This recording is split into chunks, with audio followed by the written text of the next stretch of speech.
Hey, everybody. All right, let me just... Oh, yeah, this is looking good. Hey, Nick. Oh, man, I'm glad you were able to join us. All right, let me just... I'm just making sure everything is good. Make sure everybody can hear us. Yeah. Okay, we're good. Yeah, we're live. Everything's good. All right. And we've got messages coming in already. And let me take that one from, what is it? I can't read. Classified brief. Classified brief, yep. All right. And his question is basically asking about...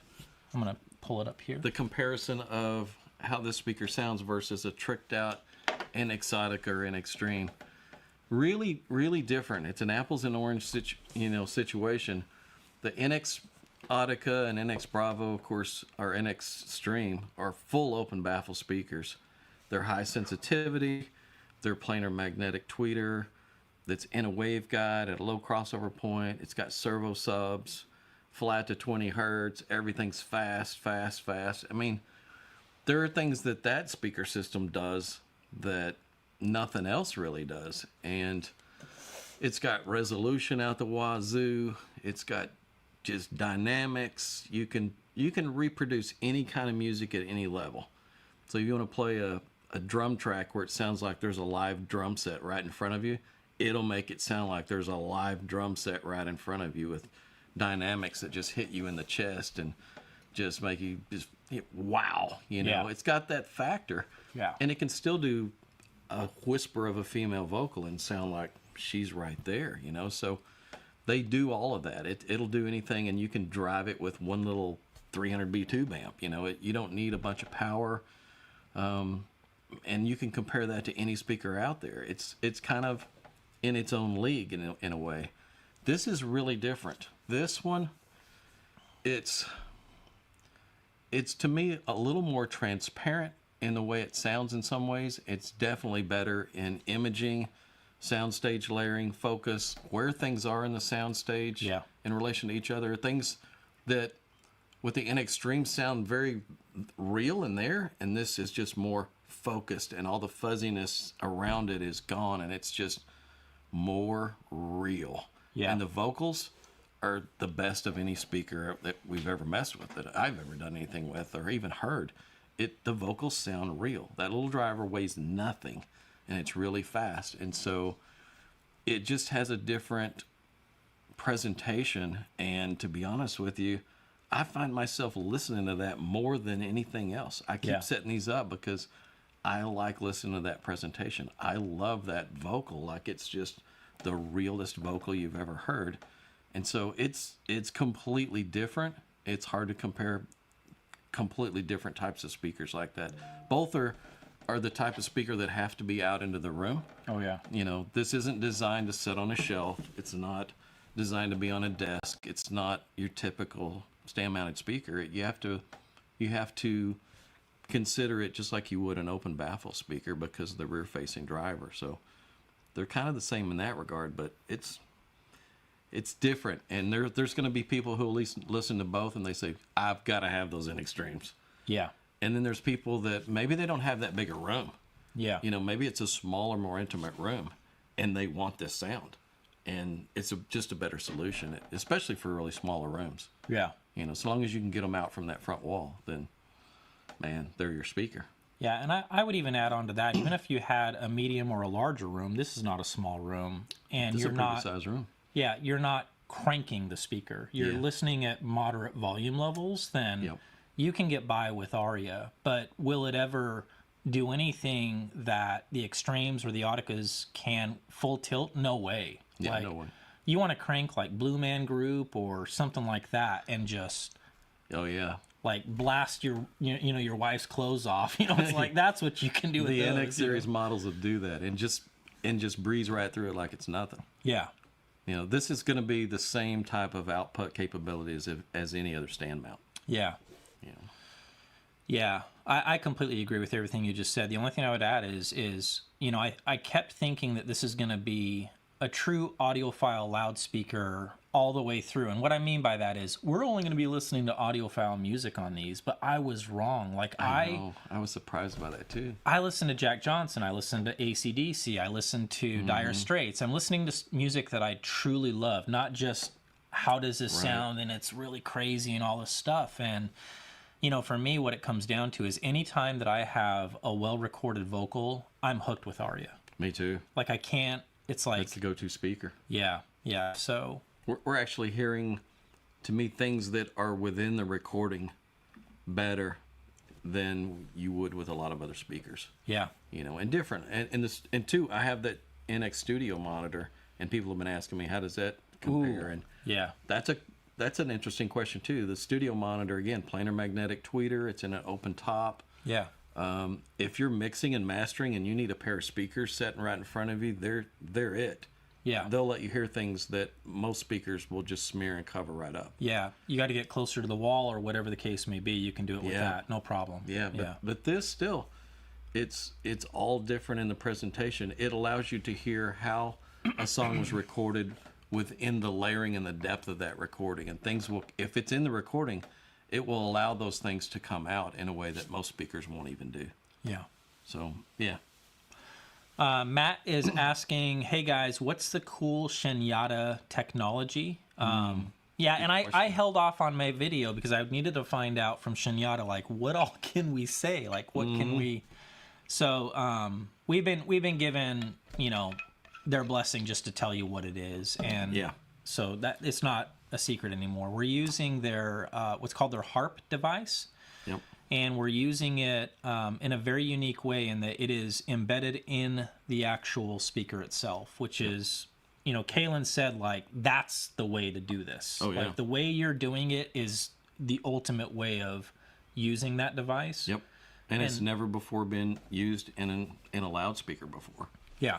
And it's incredible what it does. We've had samples that have been sent over, and we've gone through stacks of samples. Yeah, 3 different samples. Yep. And they've got little alligator clips on them. Basically, we just clip them on and off. Yeah. And we've done this for a bunch of people. We'll let them sit in here and just, hey, just tell me what you think of this, and just unclip, reclip, and just let them listen. And they go, whoa, like, well, the image just came into focus, or wait, what happened? You know, depending on whether we put them in or out.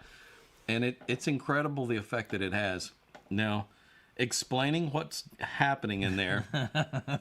No. Like, man, all right. No. There's some information on the Shunyata research website. Yeah, go and check it out. That explains a little bit of it. It has a lot to do with the resonances within the wire itself. And Tom Teal and I had a discussion about this last year because Jim Teal did research within this area also, and we had it was a great discussion on it because I had noticed things that they had discovered, and we were comparing notes on this stuff. When you take a wire and you hit it with AC current, you're hitting it. You're basically push-pulling it. You're hitting it, and it's alternating current. So what you hit on one end comes off the other, right? Well, depending on the gauge of the wire, there can be a resonance that sets up within the wire, and the smaller the gauge, the higher in frequency that resonance is. And the bigger the gauge, the lower in frequency the resonance is. And when you start getting into big gauge wire, and a lot of people think, put some big gauge wire on there, you know, but that's the complete opposite when you're dealing with high frequency drivers. You don't want big gauge wire because that resonance that we're talking about is very audible. It gets well down in the audible range. And some of the dielectric material can have something to do with that too. And so, you know, it's good to use smaller gauge wire when you're not demanding current. And our speaker cables that we use, it's multiple strands of small gauge wire, and it does make a difference. But the harp device comes in and it diffuses those resonances and damps that out. And so you just hear what's supposed to be carried on that cable and not everything else. And I know that sounds like that's crazy. Hoodoo voodoo. Hoodoo voodoo. Yeah. But it's real. Yeah. Because it's clear and easy to hear, and it's repeatable. And we can demonstrate it in seconds. and I've not had anyone say I don't hear anything. It's always, whoa, what just happened? Because it doesn't change the tonality. It doesn't change anything in the way it measures. Yeah. It just changes the image focus of everything. And this speaker already went to the nth degree as far as the way it's designed to maintain image clarity and separation. And then that came in and it just went, oh, you got to be kidding me. Over the top. Yeah. So. Yep. Oh, and the wire, they're doing their K-pip treatment on the wire, which is a treatment that does some things to the wire. You can go to their site and read it, read about what those technologies are, and a lot of little subtle things like that add up to not subtle anymore. Yeah. And that stuff's expensive, man. Don't think this is just some cheap thing we're throwing in there. They only use the harp device technology in their top tier cables. Yeah. And their lower price stuff, they don't bring that in because it makes the price of it too expensive. Yeah. And I had to really consider, like, do we put something in the speaker that adds that much to the cost, especially at the price point I'd kind of like for these to come in at. But when we go back and forth listening, it's like, I can't listen to these anymore without that in there. It doesn't matter what it costs. At some point, we're trying to make something that has the best possible sound within those areas. And so it has to have it. And it does affect the cost, but it's worth it. Yeah. Definitely. Yeah, I agree. All right. Google AX in the house, my homie. He says, let's ask all the same questions that have already been answered by Ron and Danny, like, are they going to be available as a kit? No, we can't do that as a kit. That technology that we're talking about, we're not going to throw that out there in a DIY market. Yeah. That's protected technology, and the way that they make those is they're made in a way that they're very much protected. You can't measure anything unusual on there. No capacitance, no inductance, very little of any measurable resistance across it. And if you X-ray it, you won't see anything. It's potted. You can't open it and figure out what it is. And that stuff it's going to stay in a production product. It's not going to be out there. And I've already got so many different kits that target specific types of listening rooms and applications that I just don't want to clutter that with something else to where people say, well, which one do I want? This one, because these are for different applications. And so this one only made sense to just offer it fully assembled and ready to play. Cool. So good question though. I want to mention just a couple of things that will help everybody. So Into the Void, I'm bringing up your question. It says, how does it compare to the NX Studio? We answered that earlier, so if you just go back or check that out later, we've already been through it. Another thing that I wanted to mention before we continue is I know that a lot of folks are going to be probably wanting to throw, curveballs and stuff that isn't about Aria. We would love to answer all those questions, but tonight we got to kind of stay focused on about Aria because there's going to be a million questions here. And they're scrolling through really fast. So I don't mean to disrespect anybody if we passed your question and it was about, hey, is this a killer Sony receiver? Like, we're not going to answer that tonight. Have I done dual opposing woofers? That's what I was just there's nothing to gain by doing dual opposing. I know people think that it's force canceling, but it's not. The box that it's in still sees the same pressure in the box, whether or not you face the woofers, no matter which direction they're facing. All the other panels still see the same pressure and the same resonance issues and things like that. So it's not really. And really, when you want to take it to the nth degree with bass, the open baffle servo subs are still that's the option. That's the best option. And we go back to it every time. We've got a pair of duals sitting in here right now that we've been playing with these. Yeah. It's the ultimate. Yeah, it is. You put those woofers with it, and man, you're done. It's killer. They're flat to 20 hertz. They stop on a dime. They don't pressurize the room. And they're so easy to integrate, specifically with Aria. Like when Michael came over and he was listening, he's like, dude, the integration of Aria to those subs is crazy seamless. Like I don't hear any. You don't hear subs. You just hear the music. Yeah, and he's right. Yeah, it was a great observation he had. All right, Felix is asking, would the Aria work in a diagonal setup in a relatively square room? Any room questions from here on out, I would also ask, if you don't mind, give us the room dimensions. Yeah. That would be helpful. You know, it's so long as you pull them out into the room, You can get away with it. And like an open baffle speaker, the better you treat the room with diffusion and things like that, the better these are going to sound.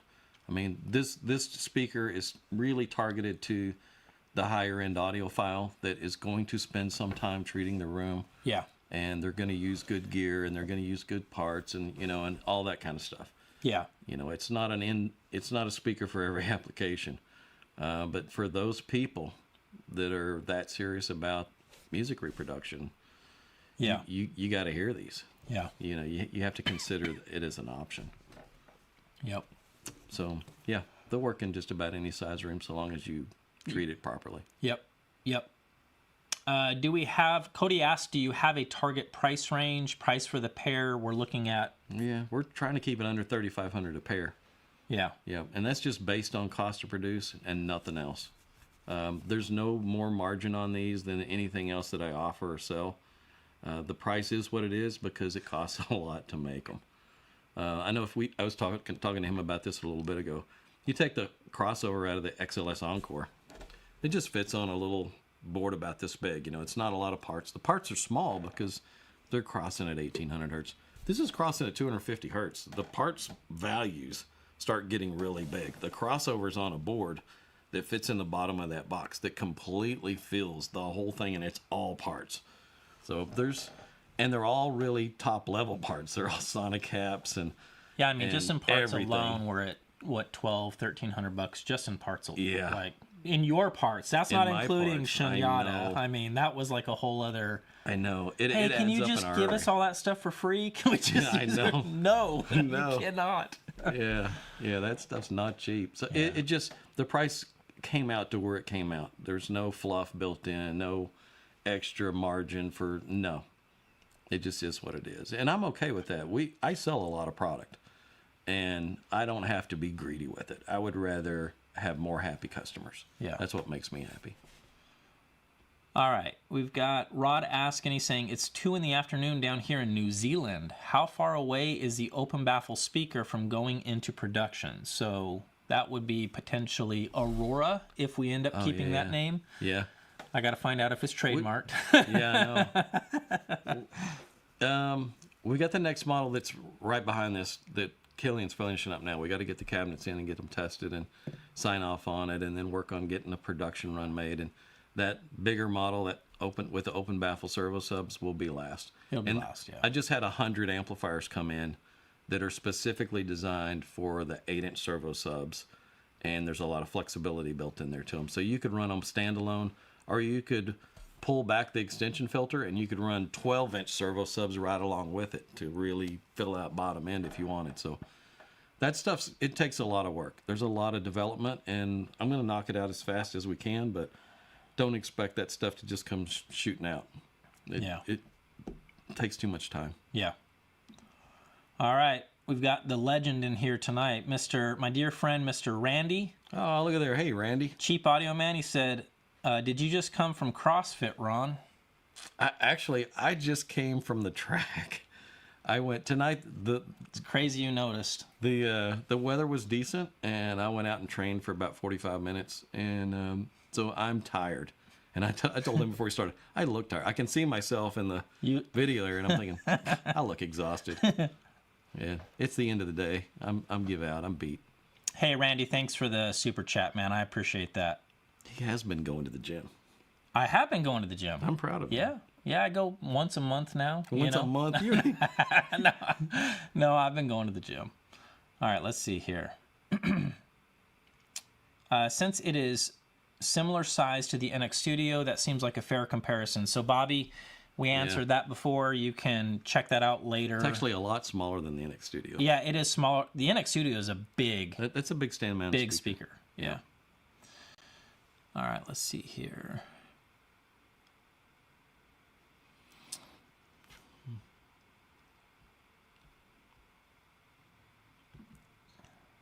Can you define what size you think is a small, medium, or large room? Yeah, for me, I'd say some of the bedroom-sized rooms in a small to medium-sized house, 10 feet by 12 feet or Yeah. 9 feet Good by grief. 11 feet. My wife's closet is almost that big. Yeah, probably 12 by 16, 12 by 14. Those are pretty small rooms. But again, if you can pull those speakers, 3 feet or more out into the room, and if you actually put treatment in that room, you can get great sound in those size rooms. Yeah. Medium room, getting up there where you're 16 by 23 or, 15 by 26, something like that. That's a pretty good size, good medium size room. I'd say this is a large medium size room. What are we at? You have the dimensions of this room? Yeah, it's 28 deep, 18 wide, and 11 high. Yeah, that's a pretty good size. And then here in Texas, we got guys with rooms that are, we got real estate out here. They're 24 by 38 or something like that. Those are large rooms. And, even in a really large room, and a lot of customers are like this, they may have a really large room, but they don't have a large listening area in that room. You may have a smaller, more intimate listening area, but the walls are just a lot further away. And that application works really well. Like, that's awesome. Yeah. What else we got? All right, we got Really Unfortunate asking, what do you attribute that realness in the soundstage and imaging to? Is it the new technology? Can I take this? If you want. And then you can follow up? Yeah, let's see how well you answer this one. Everything. There's everything. That's true. Everything. That's true. There is a whole lot. Everything. It's not things. just... If we took out that technology and we put it into the Encores, it's not going to sound like Aria. It's not. No, it won't sound like Aria. It'll take what the Encore does and it will enhance it, but it's not going to make it do what Aria can do. A couple of the big things are the time coherency of everything. Yeah. That one driver is covering from 250 hertz on up. So imagine one driver carrying that whole range. Everything is arriving in time, in phase throughout that whole range. Yeah. And so things in the soundstage aren't being disrupted by time domain distortions. So that allows things to be more pinpoint as to where they are. And then we've got very little surface reflection around the driver. There's not a lot of baffle reflection. Baffle reflection and edge diffraction is actually a pretty sizable distortion in some cases. And this speaker just doesn't have it, not much at all. And then there's the driver on the rear. So it makes things sound like they're really in the room. In other words, like a cymbal hit. If you hit a cymbal in a room, it radiates all the way around. Well, in this speaker, it radiates kind of all the way around because it's got really good off-axis response and it's got driver on both sides. And so it sounds like it's in the room instead of playing at you from the box. You hear reflections and things that are late arrivals in the room that create, some ambience within the room. And then you take into effect that the quality of the parts, sonic caps and things that are in there are really fast in the way they discharge so that they don't smear the signal. So spatial cues are intact and they're not disrupted and smeared by, cheap parts that are in there. So there's all of that. And then the harp technology stepped at another. It's a whole lot. It is everything. Of things that most speakers don't have. And each one is a big advantage in some ways over other types of speakers. So, yeah, it's everything. Yeah. Jay's Audio Lab says, I'm looking forward to seeing you guys in March. Yeah, man, we're going to have Jay up, and... I'm gonna arm wrestle him. Are you? Oh, yeah. Good luck with that, I'm going to kick his ass. Yeah. He's laughing right now. Yeah. I can almost hear him from Florida. He's like, let's film that, and I'll break your arm. Yeah, like, probably. Boom! Yeah. Yeah, Jay's going to come up right before the Southwest Audio Fest and hang out with us for a few days, and Jay's going to get to hear this stuff in here, and my listening room, and maybe, just maybe, I'll try to have my new listening room ready before he gets here. I don't know. It depends on how busy things are. All this week, I kept thinking, I'm going to work on the new listening room. I got to put that next wall up. And you haven't even touched that wall yet. We've been busy, man. We're busy trying to fill everybody's orders and stuff. So yeah, maybe a long weekend I'll spend out there working on that. So maybe I'll have the brand new listening room. I did get some new goodies in for that, though. And I'll do a video on it coming up pretty quick. But we had some of those really high-density foam diffusers made that are really, really good. And I'm going to be building them into the walls. And I had a lot of it made, so I'm going to be offering it to all my customers as well at really good prices. So if you've been trying to figure out what to do for diffusers and stuff, I'm about to have a really good solution for you. So hang on on that. Yeah. All right. Ace of Spades is saying, howdy, does the Aria have paper cone drivers? What is the tone like on them? It is paper cone. Yep. Paper cone, treated paper cone, and then untreated paper cone. Yeah, no, they look a little. Yeah, they look a little different in the way they're made. But how do they sound tone-wise? Tone, like real music. Yeah, they have no real character. Just exactly what an instrument sounds like. A vocal. If you hear a vocalist in your room live, that kind of they'll reproduce that. It doesn't add coloration. And the frequency response that we've measured on these are ruler flat. Yeah. So unbelievable accuracy, and unbelievable accuracy when you look at the spectral decay. They just play and stop. And even Ron shot a room response in here. Yeah. And he shoots room responses of just about everything. And when I shot that, I sent it to you right when I was like, sit down, son, check this out. Dang, that's a flat room response. Like, he shows me room responses when something's really good or when something's really bad. You know, he's like, hey, man, look at this. I'm like, ooh. And I looked at that and I thought, is that a gated time window measurement? It looks like a gated measurement. It's that not flat. Yeah. His room really is dialed in. It doesn't exaggerate or cause big peaks or dips or anything, and it doesn't disrupt the response. So there's not a lot of distortion from the room. And so his room response measurement was a couple of dB all the way across, man. Just flat as a pancake. Flat line. Yeah, and that amplitude peak on top, it lays down. So, don't let that freak you out or scare you. And that's not a sales pitch. I'm telling you, don't be worried about it. First of all, it's so high out there. Yeah, if you go to our website and you look at the LGK stuff and you look at the LGK 2.0, that was a desktop speaker, and I felt like that speaker's going to be sitting right in front of you. Yeah. And aimed right at on you. axis, right there. Right there. So I put the notch filter on it and knocked that little peak down at the top. But when we started developing the other models with that, we started thinking about it, and if you turn it 10 degrees off axis, like you would if you're listening to it, then most of that peak is gone. So it's like, do we spend money throwing parts at a notch filter, or do you just simply turn it off axis and it's almost flat? So it just didn't make any sense. And we listened to it with external crossovers where we could drop that little notch filter on and off, on and off, on and off. It didn't make any sense. You couldn't really hear it unless you had it aimed right at your head. And then it had to have music that had something in that, 15K hertz or 18K hertz region where it was the strongest, and you just don't hear it. There's nothing up there but harmonics and overtones. And it, like I said, it just dropped off axis. And it was no stored energy, no ringing there. So yeah. It was just a little amplitude bump. So, yeah. Cool.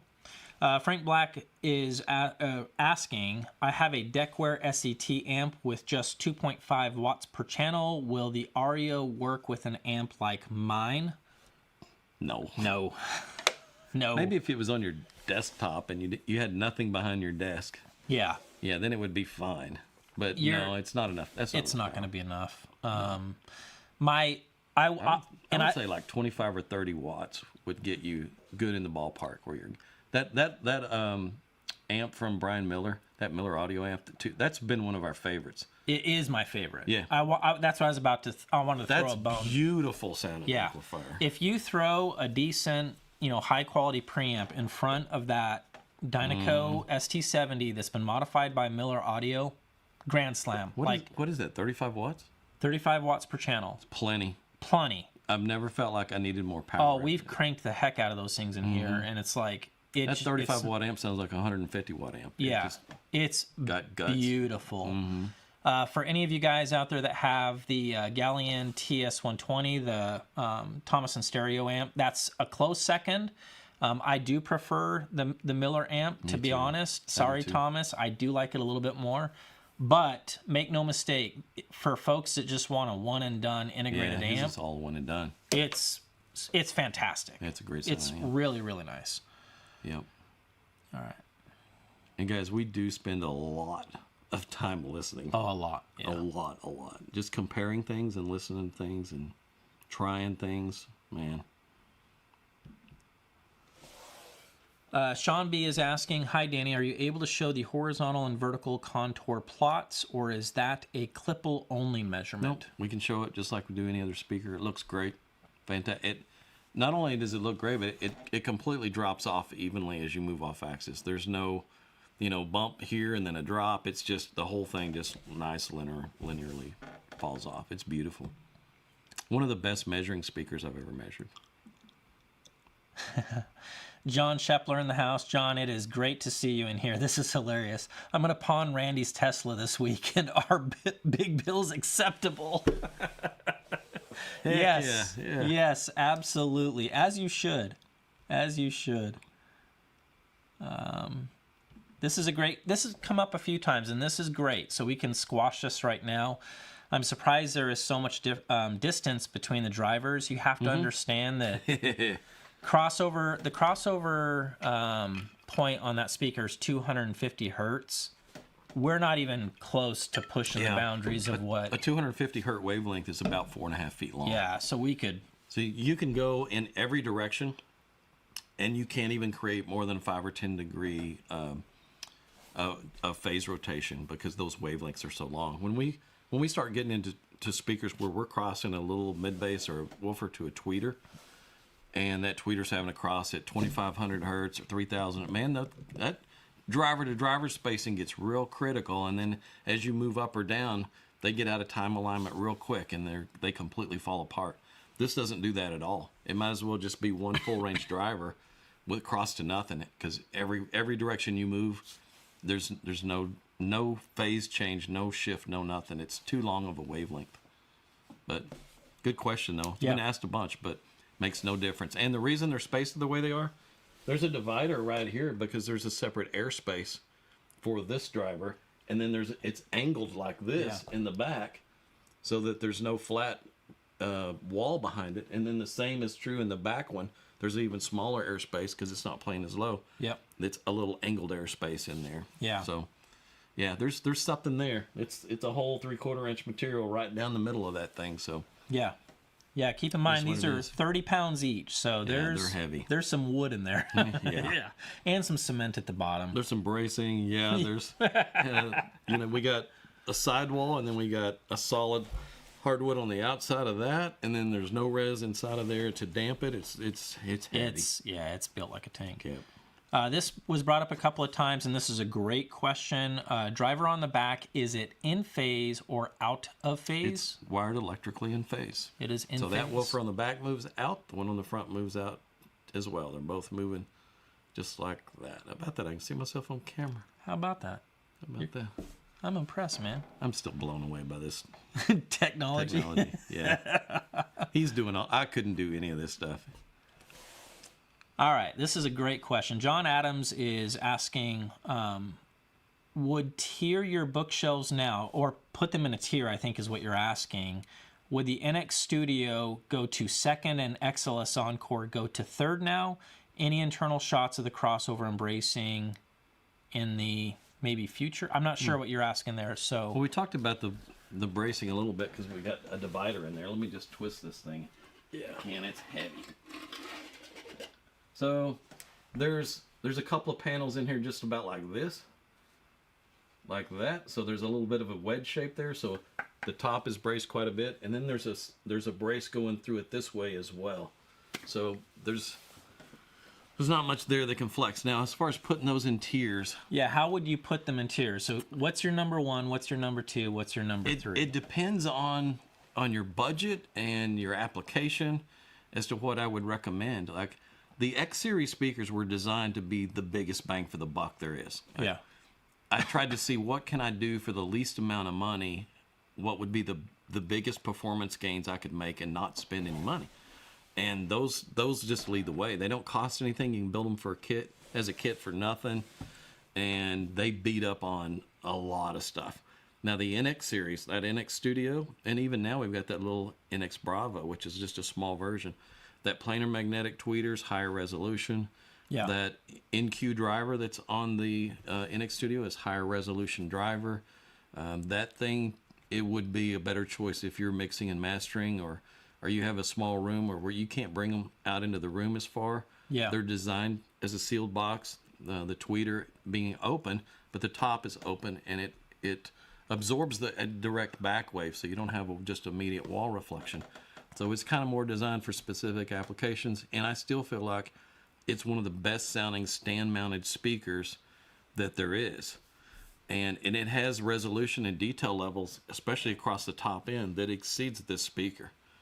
But when it comes to imaging and vocals and like being immersed in the music, yeah, you can't help but just keep going back to this speaker. It's better than everything in that regard. So it just depends on what you're listening for. You know, if you're a big Klipsch guy, you know, you want a great big something that sits in the floor and you don't care about imaging and you just want it loud and dynamic, then this isn't the speaker for you.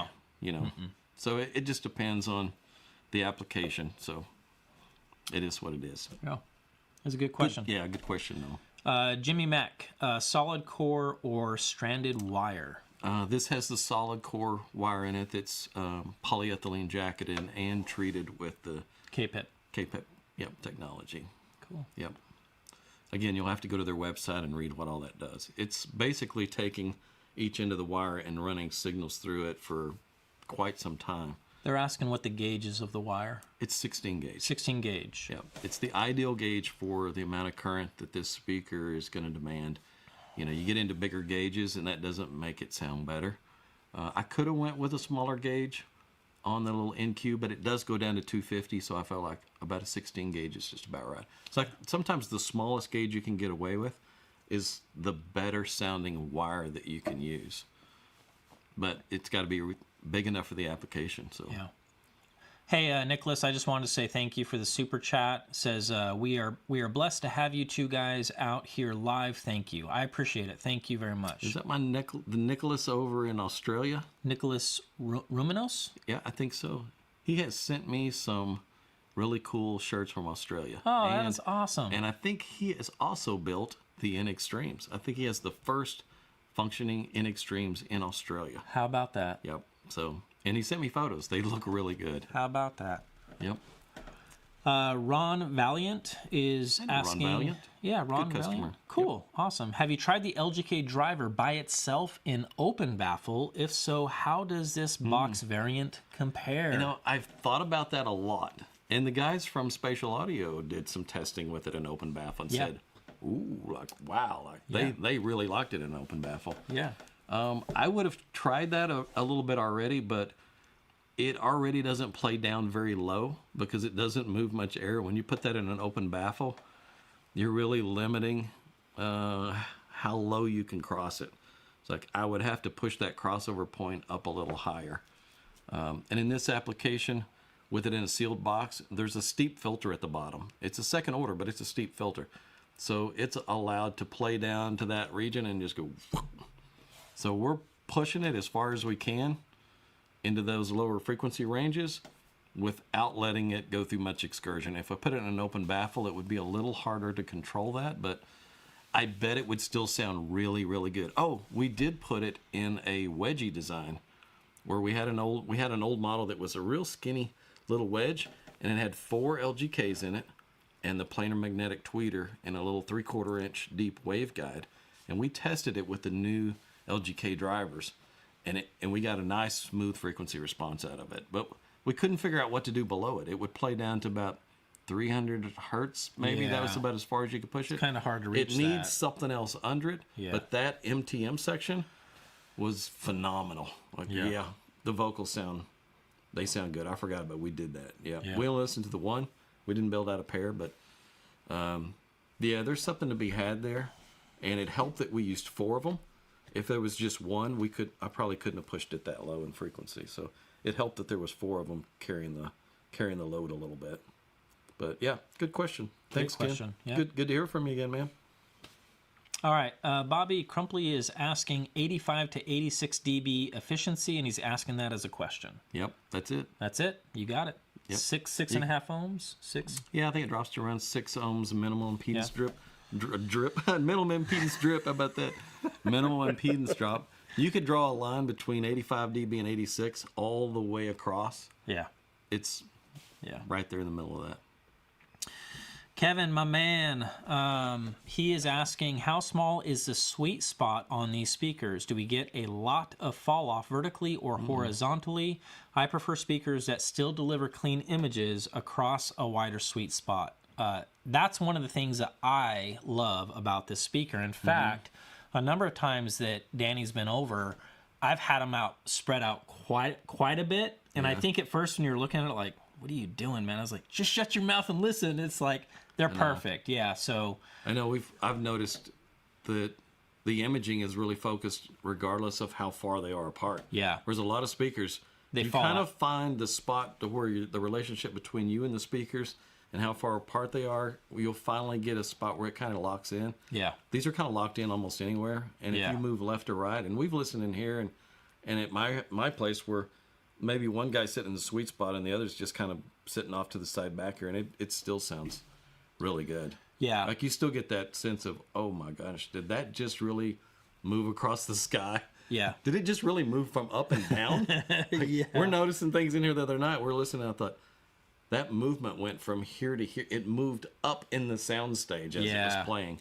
I know. Yeah. What was that stuff? You had some It's one that TJ sent me. He sent me this crazy track. There's parts in that track where it feels like it's going through your body. It's so bizarre. It's like it's almost going through your head. It's going through your head. As you're hearing it. What it's is really happening weird. right now? Crazy and yet recording. there's stuff happening there at the same time, and so this layering thing happens, and I'm like, what? Yeah, it's a cool recording, and these speakers allow crazy recordings like that. You what in the world, man? That's crazy. Yep. So that was a great question, Kevin. It's one of their strengths. So you just highlighted a massive strength of these. Yep. And I'll say this too is I've actually, anytime that we have folks coming over to listen, I'm back here and I'm watching. I'm just staying out of the way, letting them hear. It's more fun to watch them listen. I'm watching their reactions, but I'm also paying close attention to see if they're doing this, like trying to lock on, because you'll see that in like a lot of listening rooms, like, where's my image at? Not at all. Usually they're just like, and they'll just spin around Ron's chair and go, what? It's exactly what they do. They're like, what is going on right now? It's crazy. Yeah, it's fun to watch. Yeah. All right, let's take a look here.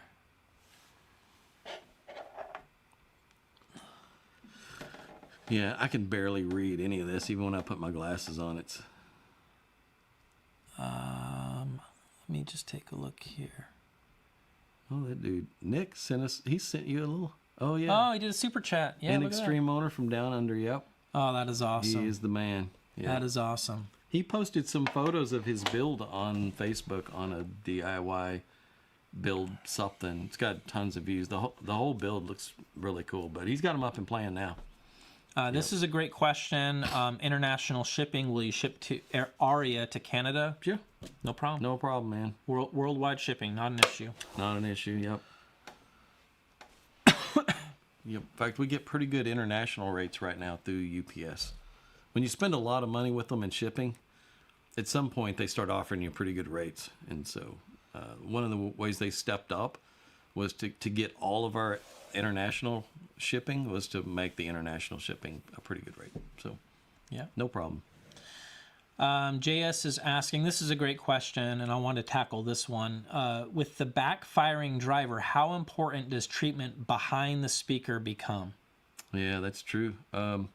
I sent Hobbs, who works for me, I sent him home with a pair because he's got a real small lesson room, and he could only move them about 3 feet off the wall. Yeah. And with nothing on the wall, he said, it's like, you could tell there was a reflection there, and it was interfering a little bit with what he was wanting to hear out of it. And he had it to where it was the external crossover, so he could just unplug the rear driver. And he said, well, you unplug the rear driver, and it's almost like listening to the 2.1, LGK. It lost some of that depth of sound stage and stuff. But when he put his diffusers across the wall, he's like, oh, okay. Now it's like really good, It's like then you can't go back. And he's the same way. He's been listening to those almost exclusively, and he's got a finished pair of NX Bravos and a finished pair of NX Studios over there. Yeah. And we're the same way. these are not the best speaker in every way. Those other models are better in many ways. Yeah. But we all just keep coming back. That's what we want to listen to. It's more real sounding. Yeah. Yeah. So. Yeah.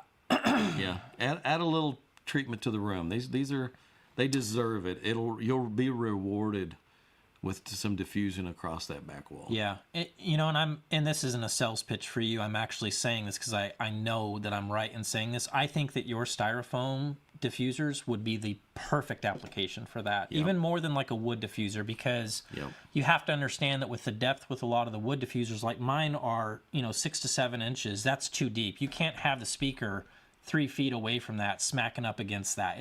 That's not a good idea. So those diffusers are going to be great. Yeah, that styrofoam, which I would recommend that you paint it to stiffen it up. It's just going to diffuse the top end. It's going to scatter it. That's a great way to use it. It just makes the rear walls or the front walls sound like it's another 5 or 6 feet away. Yeah, that's kind of the effect of what it does. JS is asking, with a backfiring driver, how important? Oh, we just didn't answer that. We just answered that one. I must be getting old here. Ron, what's the background on the name Aria, and for that matter, Aurora as well? I'm glad you asked, because we probably have to change the name. I'm an idiot.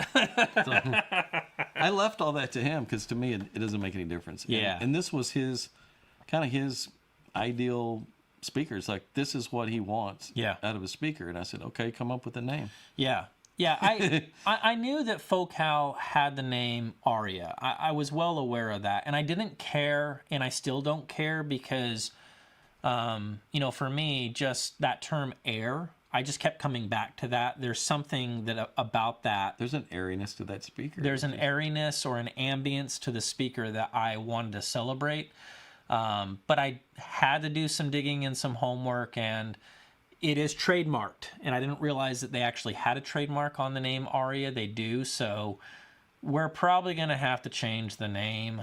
Which that's a good time to change it. We haven't launched it yet. We haven't launched anything. It was just code name for while we were working on it. Yeah. So I'm going to throw their cease and desist letter in my fireplace, and we'll change the name.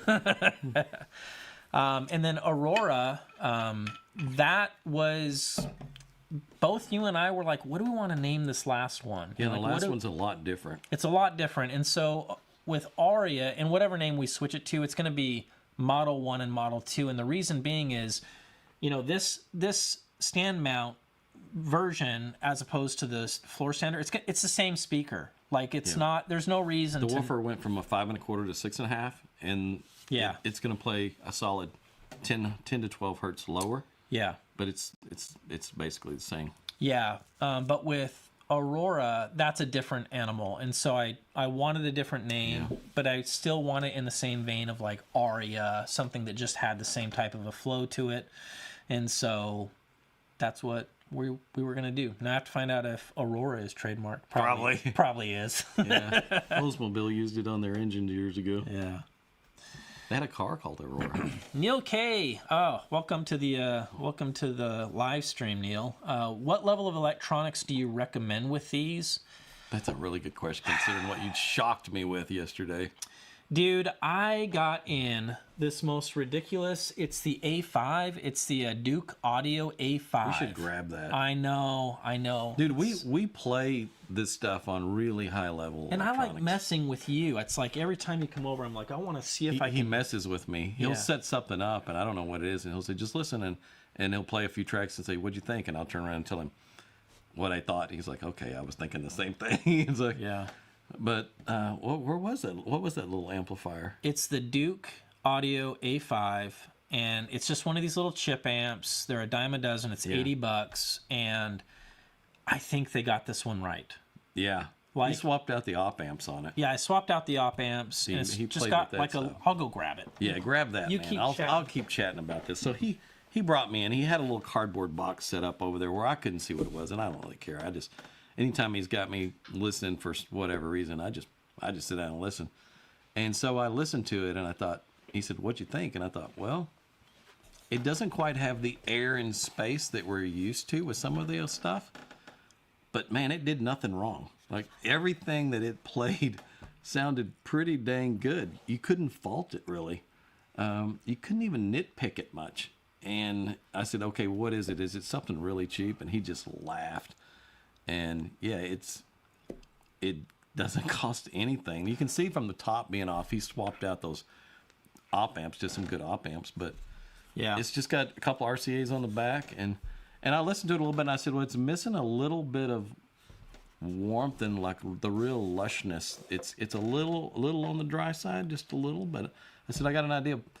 Got that Dot Audio tube preamp there. I said, just run it through the preamp and just turn the volume gains all the way up, yeah, and then just use the volume on the tube preamp. And of course, when you do that, a lot of times the tube amp will buffer the impedance and stuff and make things match better and have more drive. And it really came around with that tube preamp in front of it. I was surprised. Like a lot of my customers with a good preamp in front of that right there, you could live with that. Yeah, it's amazing. Yeah. So yeah, the Aria, I'm still calling it the Aria.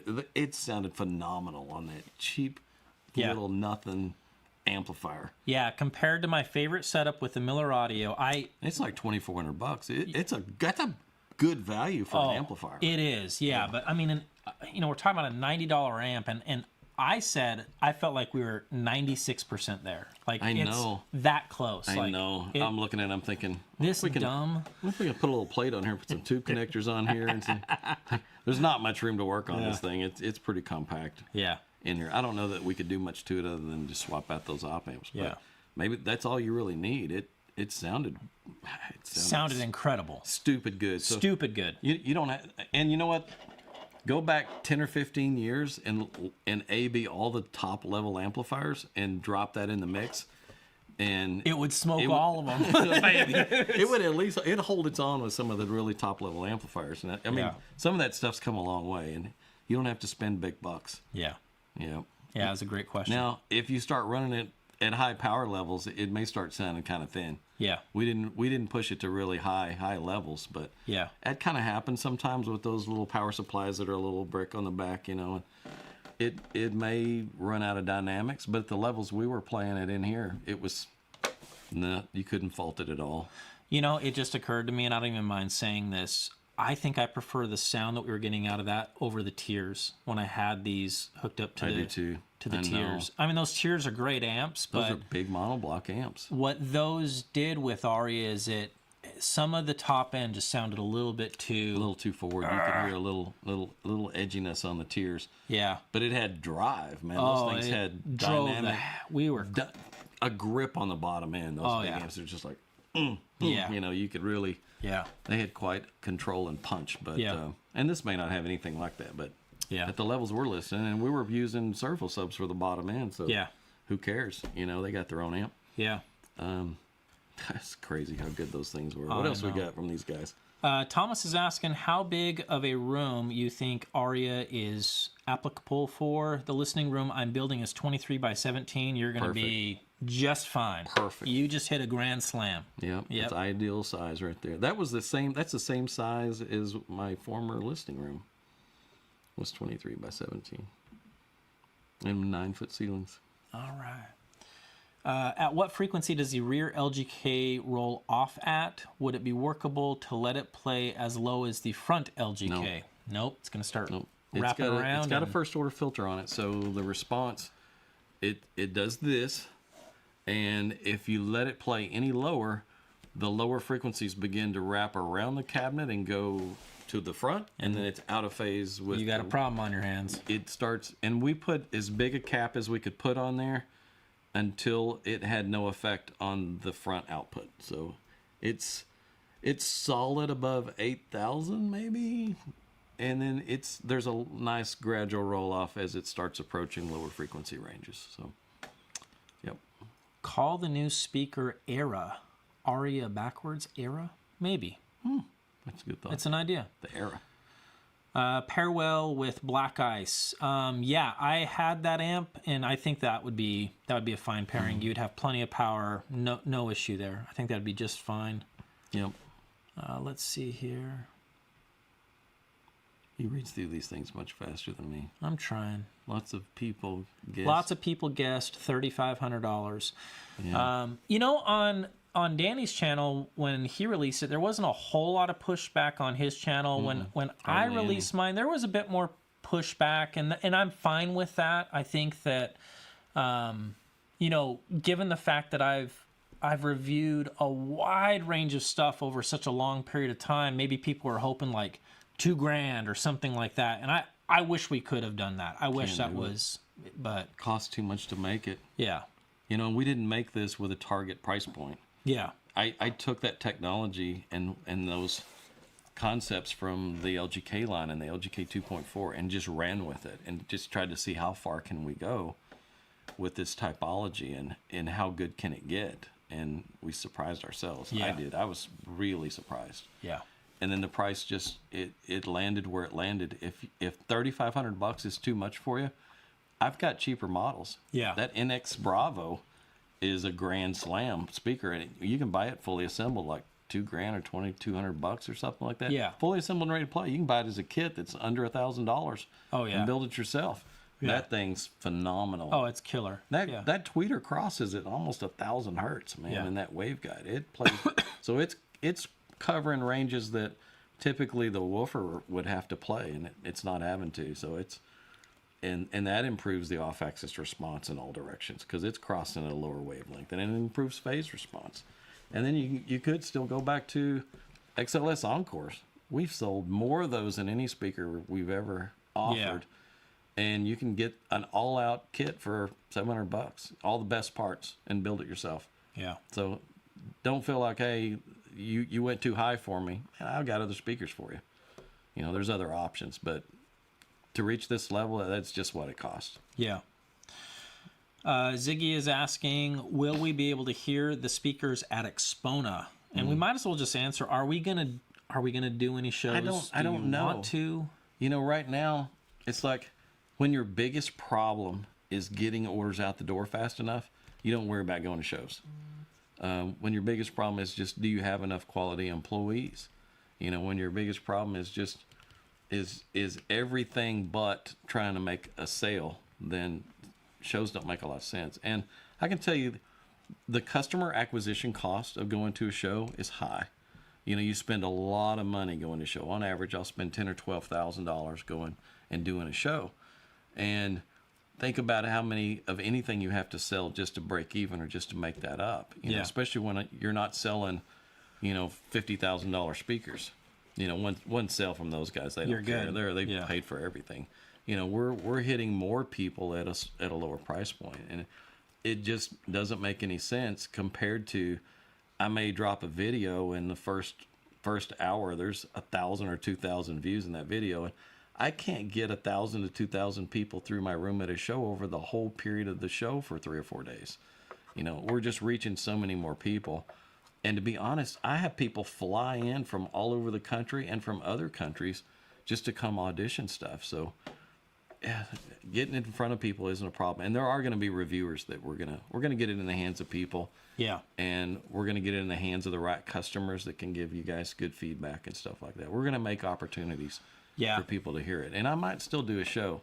I may go do a Southwest Audio Fest or something that's nearby that the logistics aren't as big of a pain in the rear. So you never know. Yeah. Good question, though. Yeah, it was a good question. All right, let's take a look here. This question is great. Is there going to be a pre-order list, or is it first come, first serve? You can email me and tell me, put me on the list, and whenever we have finished product that's finished, assembled, tested, and ready to be boxed up and sent out, I will contact you and let you know what color we have and that it's ready to go out. And we'll just go through the list, first come, first serve, and handle it that way. So, and then there's already a list. There's already a handful of guys that have already emailed me and say, put me on the list for Sharp Air. And they haven't even seen what the finishes are. And the finishes are going to be way better looking than this. I've already been shown the samples of the colors, and they're really gorgeous. Yeah. They're really beautiful. Yep. So. All right. Kevin is asking, does the rear firing driver cause a problem if you only have 2 to 3 feet behind the speaker, or does it only reduce some of the benefit? Ron mentioned needing a good amount of space to be a good fit. Kevin, I want to emphasize again, like 3 feet for me is like the starting point. Yeah. And you can get away with 3 feet, but as we were saying before, you would want some kind of a diffuser, something behind that speaker. Yeah. But unfortunately, like, this really was a speaker that ultimately, it is my dream speaker because it conforms to everything that I've talked about my channel forever, which is get speakers out onto the dance floor, going back to lots, and using that same principle. That's what this speaker is all about. So, yeah. Yeah, even if you look at technical information that Sequid Linquents used to throw out, he would say 6 milliseconds is kind of your target. 6 milliseconds is how long it takes the reflection to go from the wall and come back if it's 3 feet out into the room. And when that delay is that long or longer, your ear perceives it as a late arriving reflection from something. And when it gets into that range where it's shorter than 6 milliseconds, your ear perceives it as a smear of the original signal. And it's like that way with any speaker that's a foot off the wall. You are hearing a reflection off the wall, and it's causing a time-delayed smear of that signal, and it is disrupting the signal. It's causing response anomalies, and it's causing distortion within the time domain. So for this thing to work and really do what it can, yeah, you need it 3 feet out into the room, at least. And I think in here he's got it about 9 feet out or something like that. They're 9 feet. Yeah. And man, oh my goodness, is it good? It's crazy. It is insane. Hi, gents. Is the rear-facing driver defeatable? Nope. It is not. Nope. It's part of the design. Let's take a look here. I just want to make sure I'm not skipping over any. Please make a version with 8-inch NQ driver and I will buy it. Sound unheard. Yeah, there's a trade-off going to the 8-inch NQ. We've prototyped those and we have them made. I just haven't pulled the trigger on a production run yet. It requires quite a bit more airspace, and it also adds surface reflection. I mean, that the wider it gets, the more it's going to sound like it's localized and coming from that, from that baffle. So we're fighting against that. Yeah. So we'll do the 6.5-inch NQ, and I think that's as wide as I want it to get. There's better ways to get low frequency. Low frequency is easy to make, especially when you got servo-controlled woofers. So, yep. But I do like that 8-inch NQ. That's a really good woofer. What else we got there? I'm looking. You're digging for good questions. I know. There's a million questions, and there's a lot of great comments. All you guys asking questions, thank you, but there is no way we can get to every one of them. Yeah. Rob K. Yeah, and I apologize, and I just want to say, because I'm sure a lot of people are just now joining us, there's a lot of just, one-off questions in here that aren't specific to Aria. There's going to be so many questions tonight that I want to focus on Aria. It's not to disrespect or anything like that. You guys know me when I do live streams. I literally go through every single question. But tonight we will have to skip some, and I do apologize for that. That's a good question there from Rob. Yeah, Rob K. Do these speakers play well with various types of amplification? Any preferred type of amplifier for these? I love tubes on Aria. I love tubes on Aria. That Rob Miller, Brian Miller amp over there has got to be definitely a favorite. Yeah. I've got some Gary Dodd's tube amps at the shop. Yeah, those sound fantastic on it. I've got some chip amps that sound fantastic on it. Even this cheap little, what the heck was this thing called? The Duke. It sounded really good. The Duke Audio A5. Duke Audio, yeah. Duke Audio A5. It's killer. Yeah. Yeah. I feel like I could just do the review right now. It's $80. Buy it. That's it. That's all you need to know. Yeah, it's good. You can swap op amps in and out and have some fun with it and take it up a level or two, probably pretty easily. But yeah, it's a nice sounding amp. It's going to be my new go-to amp for burning speakers in. Let's see here. This is a interesting question. Creative Key is asking, can you explain the difference in triple 12s or triple 8 with the NRD speaker?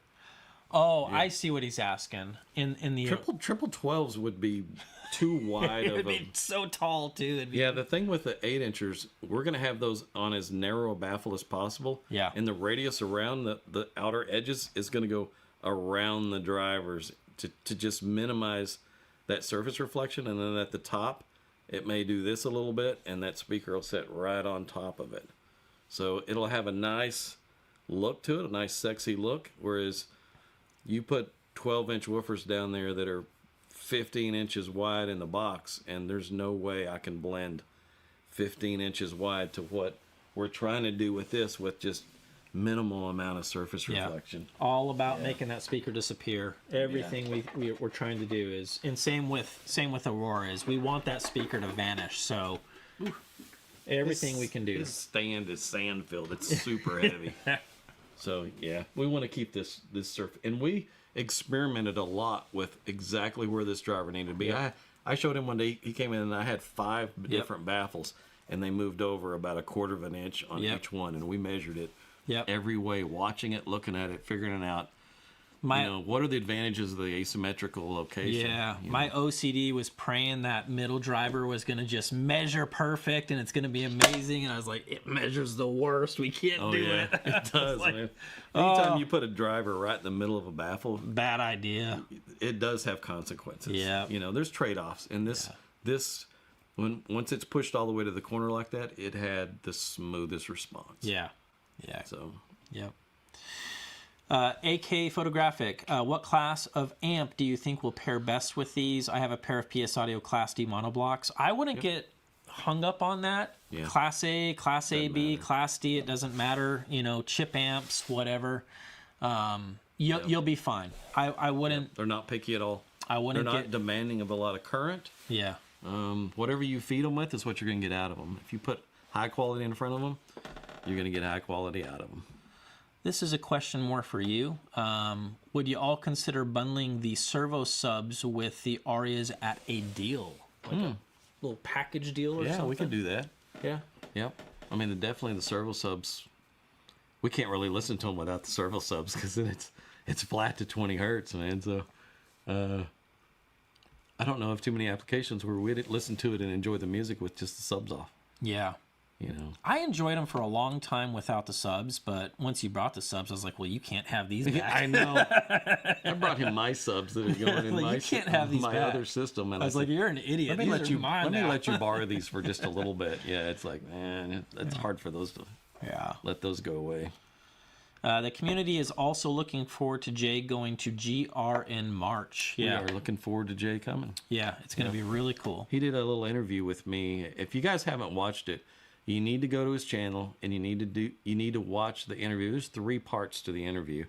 He asked all the right questions. He was really good at asking everything that needed to be asked about a Wilson audio upgrade that I did, and then we just went from there on asking questions and stuff, and it was good. You have to go to his channel and go watch Jay's channel and subscribe to it. He's got some really good content over there on that channel. Mike is asking, can the technology be implemented into a planar speaker? So your planar driver in the front and a planar driver in the back playing the same game as Aria. Could you pull that off? Not at the same level. Yeah. The planar magnetics won't play down this low. Yeah. If you get into like an LM10 or a Neo 10 that's 5 inches by 10 inches, you get in those bigger drivers, you can get down to 200 hertz. But not in this small form. And it still just doesn't have the vocals that this thing has. I want to see Jay and Danny on the track for a quick 50. I don't know if he would want to do that or not. I don't take Jay for a sprinter. He strikes me as more of the lineman that would be in front of me if I was carrying the ball. Oh, my goodness. Yeah, he's a character, though. We kind of collect, I guess. He has good personality. Jimmy Mac is asking, how does one reconcile a speaker that can't go close to a front wall and yet can't fill a large room? It can fill a large room. I mean, my room, again, let's talk about that. My room is 28 feet, it's 18 feet wide, and it's 11 feet high. And the sound that you get in here from Aria is off the charts. So I don't know where that's coming from. Can't fill a large room. Fills it easy. No problem. Yeah. I don't know what size. He's cranked up stuff in here too, and I didn't know that they would even do that. He played that Danzig for me. I'm still stumped by that. I couldn't believe when he opened his mouth and he was like, Mother. He was right there, it gave me goosebumps. Oh, it's crazy. Yeah. Yeah, and that was at loud levels. Yeah. So, Jimmy, I'm not sure why you fill out or why you would think that way, that you can't, they won't fill a large room. It absolutely can. Yeah. Can they play 100 decibels in a large room? No, they cannot. For that, I'll add this too, like on my preamp that I have, my Dodd preamp, it has 3 outputs, and one of them has restricted low frequency. And you can use a inline filter or something, plug it into the back of your amp so you're rolling the first octave off so that the little M130 never really sees any low frequency. You could put twice as much power on it at that point. You'll run out of mechanical limits before you run out of a thermal limit. And if you just filter that bottom end off, they'll eat some power. Yeah. TLP placement. The port opens to the rear, and I suspect this is part of the reason why the Aria needs lots of rear room and placement. How was a decision made between forward or backward facing port? That decision was didn't want that on the front because there's no room on the front for the port. And when you put it on the back, if there's any port noise at all, it gets masked. It gets masked into the back of the room. But yeah, it's got a 2-inch diameter port on the back of it, so there's not any really port noise. And it's not dependent on that port to reflect off the wall in order to have the output. It has good solid output out in the middle of the room. Yeah. Will the Aria be at Southwest Audio Fest? Kevin, maybe. Yeah, I don't know. That's still in March. That one would be amazing. I know people that are going to be there that would probably love to have that speaker in their room, but I'm also not going to hand that off to somebody to exhibit with it in their room and they have no room treatment in the room. Oh, forget it. Yeah. You know, it's like if you're going to show it, then show its capabilities, not show it in the worst possible situation. Yeah. Is 3 feet from the front wall to front baffle too close? When I said 3 feet in my video, I was referring to 3 feet to the back of the speaker. Yeah. So that was my measurement. I think that's... More is better. That for me is kind of the starting point. And that's the starting point. I wish it was different than that. I really do. If you don't have that, I've got other speakers that are great speakers and that are more bang for the buck. Yeah. You know, but that's just the way this one's designed. What is the size of your new listening room? It's asking. Like 36 feet by... 36 feet deep? Yeah. Boy. Yeah, and I forget. It's like... But it's only... 16 wide? 16 or 17 wide, yeah. And then... And an 8-foot ceiling. 8-foot ceiling? Yeah. It's got some depth to it, though. Yeah. Let's see here. I'm going to let this one go because this is kind of a cool topic. Can you tell us about the RCA cables you're coming out with? Oh, yeah. You just got them in, right? We spent about 9 or 10 months developing them and testing and comparing all the different things that we've done to it to see what mattered and what didn't. And then it took quite a while to find the right company to do the assembly on the stuff. So I found the right company to do the assembly work. They've built out about 800 pairs of them or something like that, or 900 pairs. And I had them airmail about 30 pounds of them to me. So I've got a pretty good amount of 1 meter and 1.5 meters, and I had some 0.5 meter and 2 meters done as well. And so they airmailed me some, and they'll go in the cryo tank probably tomorrow, and we'll be in there for 6 days. And then they'll be ready to go. We'll run them through the demagnetizer as well, and I will do a video on those. The pricing is really, really good for what these are. They're world-class, nice interconnects, and they're going to be down in a real affordable range. So I may even contact all my NX series customers, everybody with NX Streams, NX Exoticas, or NX Studios, and just offer to send some of those new interconnect out for free. Let them try it out and give feedback, and I probably, if I send them out, they're not going to come back. They're going to want to keep them. They're that good, and so you guys are going to hear more about that when it happens. Very cool. I can attest to how amazing the Shunyata Research harp technology is. It's also used in my Alpha V2 speaker cable. So I just thought I would throw up there. There's just somebody mentioning they've heard what it can do, and it's surprising. It's surprising. It's really cool. Martin is asking, hi guys, I have a specific question about the rear radiating driver. I fiddle around with this type of design as well for my new project. What kind of crossover frequency did we use? It's really not a crossing over frequency.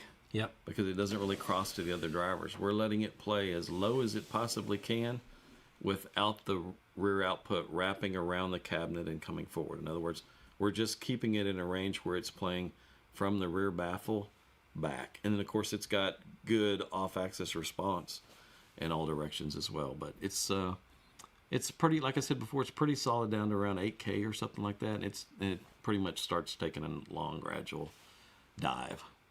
But it works, though. We tried different cap values on it, listening to it as well, and it's in a sweet spot. I'm getting a lot of repeats on my comments, and I don't know if it's Comparing spam. them to the NX. Let me just see here. Give me a second here, guys, while I catch up and see what's going on here. I don't know if we got a spammer in here or what is going on. I don't know. There's a lot of questions. There's no way we can get to all those questions. Yeah, we won't be able to get to everything. We'd be here until midnight. You want to really catch his eye? What do you do that you throw in $1 or $2 on a, what do you call that? A super chat? A super chat. Throw in a super chat. Throw in a super chat. He'll find that right away. I'll find it right away. Yeah. How do you compare these to the NX We talked about that a bit earlier. Yeah, we started off with that. Go to the very first of the video, and I talked about that quite a bit. If I come to GR Research, how far away are you from an airport? Well, there's always the airport there in Wichita Falls at Shepherd Air Force Base. It shares the runways with Wichita Falls Municipal Airport. But the easiest way is just to fly into DFW or Oklahoma City. Either of those major airports. 2 hour drive. It's a 2-hour drive to either one of those. Yeah. And people do it all the time. Almost every week, somebody flies in from somewhere, and they want to hear stuff. Usually they want to hear in extremes or something like that. But one day I had a guy fly in from Slovenia, and then the very next day I had a guy fly in from Mexico City. And I thought, man, some people are serious about wanting to hear something. So it never surprises me that you guys want to come for a visit. Let me know in advance. I need to make sure that we're here. I might need to make sure I'm not off playing in a soccer game or going to a show or something like that. We'll make sure that we're going to be here, schedule some time for you, and we'll listen to some music. Might even go eat some barbecue. Yeah. Who knows? Yeah. We've done it a lot. Heck yeah.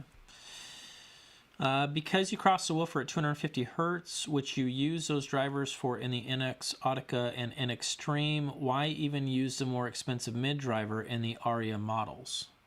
Yeah, again, we're limited to 85.5 dB sensitivity, whereas the NX Autica and Extreme, those are 94 dB sensitivity speakers. There's no way I can get that driver to come up to that sensitivity level and play down that low. Anytime you let a driver play down low, you give up sensitivity, and vice versa. I can gain sensitivity and I'll give up low end extension. And this was a nice sweet spot. It's like I can still make it reach 250, but to do that, 85.5 dB is pretty much it. So it's right in the sweet spot, and it works. You don't worry about what's the sensitivity. Power is cheap now. Trust me, power is really, it's cheaper now than it used to be, and even a good tube amp that's not very powerful goes a long way on them, so it's not a problem. Yeah, very cool. Ron is saying, excited to learn about the Miller Audio Special. I think it would pair great with my Gary Dodd audio preamp. Just found Danny's video, looking forward to watching it. So yeah, that is my system. Perfect pairing. You're done. He's got a lot of gear come through here. Oh yeah, and I hear a lot of stuff through. The Dodd Pre with that Miller Audio is the best of all the gear he's ever had in here. It really is. It's really, really beautiful sounding. Yeah. Yeah, you quit critiquing anything and you just get sucked into the music. Yeah. Ron, you still doing videos? Yes, I am still doing videos. He just released one. Yeah. What you might be asking, and I mentioned this in my video, is there's no financial interest in this project from me at all, and I just want to mention that again, just in case you're not aware. Danny and I are not like business partners in this, so that was a decision that I made, and it's because, well, I love my job and I want to continue reviewing. I'm not dumb. I know that there will still be consequences to this, and some manufacturers may be upset by me working with Danny, or even having a speaker with my name that Danny's producing. I get all that, but there's no financial interest. So, yep. Yeah, simple as that. Let's take a look here. Are the vocals laid back or more forward? They're laid back. Yeah, they're deep in the soundstage. Deep in the soundstage. Yeah. Yep. And focused. Like there's no fuzziness. It's like their mouth is right there. Yeah. You can feel their breath, kind of a thing. It's one of the spookiest aspects about the speaker is how real the vocals are. Yep. It's crazy. Have you experimented with combining compact subwoofers with the Aria? No, not any small subwoofers. I mean, we do have those 8-inch servo subs that are going to be used with the bigger model, though, so that's common. And we've used the 8s before. I had a batch of them made years ago, and we sold out all of them just immediately. The K-PIP technology is also technology developed by Shunyata Research. Yes, it is. Yep, so absolutely. Both the K-PIP technology and the harp device is included. It's part of the DNA of Aria. Yeah. And it makes a difference. Mm-hmm. This was asked earlier, but I'll just touch on it again. Why the name Aria to compete or beat with the focal Aria EV? No, I wasn't even thinking about their speakers. I just like the idea of air or ambience, but we're probably going to end up having to change the name anyways. Yep. So, I'll keep you posted on that. Yeah, I told him I didn't care. Yep. That won't make or break the speaker. No. Whatever we can name it anything. Just an RD Model 1 and they'll fly out the door because anybody that hears them wants them. Yeah. That's as simple as that. I mean, you think, oh, these guys are blowing smoke or they're hyping them. No, you listen to it, you want a pair. Yeah. If you can afford them, it's like, especially if you're into the really high-end level of audio, these will embarrass a lot of really big speakers. Oh, really at what they do, for sure. Yeah. Yeah, the second you hear a female vocalist or a male vocalist that's really well recorded and rendered, you're going to be, it's nuts. It's crazy. Because, I was thinking about what we were saying earlier. Like, it is a deep stage, but it's not like it's splattered against the wall. It's not like it's layered within the soundstage. Like, when they sing, you're like, okay, they're right there, but they're also further back. I mean, it's like, but they're right there. It's just, it's kind of a crazy. The funniest thing is just to look over and stare at these two speakers and think, there is nothing coming out of that speaker. How is that happening? There is no sound coming from either one of those speakers, but all of this stuff is going on. And I get that with a lot of speakers, but not to this level. Yeah, it's insane. Ron Valiant again. Yep. What is the formula to calculate the distance between the two LGK drivers to retain phase? That's all frequency dependent. You can't use two LGKs together, both playing full range, because at some point as you move left or right, they're just going to cancel each other out because of the wavelengths at the top octave are really short, and the spacing between the two drivers is such that, you just move up or down, they'll cancel. But if you keep them in a lower frequency range, like crossing them to a tweeter, the acoustic centers are so close, they're going to do nothing but blend. Yeah. Yep. Let's take a look here. Is there a return period? I've not really considered that. I really haven't. We'll have to think about that because there's pros and cons to saying you've got 30 days to return something, because you get a slew of people that know before they order that they're just going to keep it for free for 30 days and they're going to send it back. And then they've got nothing lost. It's like free speaker for 30 days. And so I don't want to get into that. I really don't. But if you come and hear the speaker and you hear what it's capable of, you're not going to want to return it. Once you hear it, it's one and done. I mean, so I don't know. We'll figure that out. Yep. Did we get another super chat? We got a super chat. How about that? Says, hey guys, one day I'll have enough money to piss away on one of your speakers. Thanks for all the knowledge and content. Yeah, Josh, we hope everyone gets to that point to where they can piss away money. I don't feel like I've ever reached that point. Even no matter what, man. Yeah. My family members and friends have thought for years that I squeak when I walk. I won't waste money on anything. I'll spend big money on something that's very important to me. Yeah. I won't waste money on trivial stuff at all. Yeah. I'm a blue jeans t-shirt, short pants wearing kind of guy. I'm starting to think meat and potatoes is fine, you know. I'm starting to think that your channel's just a conspiracy to see how many T-shirts you can get off of these guys. I know. You're just collecting T-shirts. I know. I love it, man. Those guys send me T-shirts. I'm wearing one now. They sent me this T-shirt, you know, and I got about 3 different colors of these things, and it's a great company. They do me right. I'll wear the T-shirt. Yeah. If I like the T-shirt, I'll wear it. Soccer T-shirts are great. Racing T-shirts are great, and I'll always thank you. If I've got your T-shirt, I'll thank whoever sent me the T-shirt. So yeah, that's fun. This comment made me laugh when I saw it. It says, "I can't believe how much better Danny looks than he did 3 or 4 years ago. It's not that; he's just on a decent camera right now." Yeah, I'm just on a good camera. Trust me, I've aged. My face is falling apart. I'm tired right now. Sometimes I feel like my face is just sliding off. You know, I stay in pretty good physical shape. You know, I played in a soccer league in Fort Worth there this not long ago. I'm going to do it again. I love playing soccer. I love running track. I'm in good shape. But my face is sliding off. Yeah. You know. What can you do about it? You know what I've noticed too is when I was 20-something years old and I'd go and play in a soccer game, the next day I was ready to play in another soccer game. Now it's like, more. I was like, takes 2 or 3 days to recover from a soccer game. Yeah, we all get old. We got a comment in here. Sounds like phase cancellation with a laughing emoji. Phase cancellation? Maybe when we was talking about if you stack 2 drivers together. Gotcha. Maybe that's what that was Maybe referred to. Okay, got it. That Put makes 2 sense. of them together playing the same thing. That makes sense. Then they'll cause phase cancellation. Yeah. Room treatment was a revelation. Way worth the time and effort. I can't stress it enough. Put your money into room treatment. Yeah. And good speakers and placement. I know, and I don't know if this will be brought up, but a lot of comments were asking, are you going to be sending these out to reviewers? Are you going to be, letting Aaron check these out or Gene check these out? And, Danny and I respect both of those guys. And they're competent. They're fair. I like both of those guys. I like them both. But I don't know where we're going to land on this because, I'll say what I feel first, and you can say... Yeah.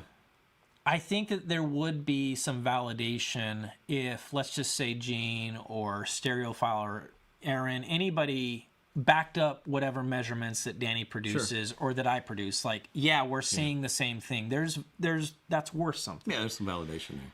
But where my heart is it would bring me so much joy if Aaron or Gene or any of these guys would come out, sit in that chair, and hear all of the hard work that's been put into this. Hear the capabilities, and then go judge it on your own. Yeah, I mean, it would just break my heart if they threw him into a room that isn't really showing off what they can really do. I think he's got a fairly well treated room and stuff. Gene was probably there. I don't know.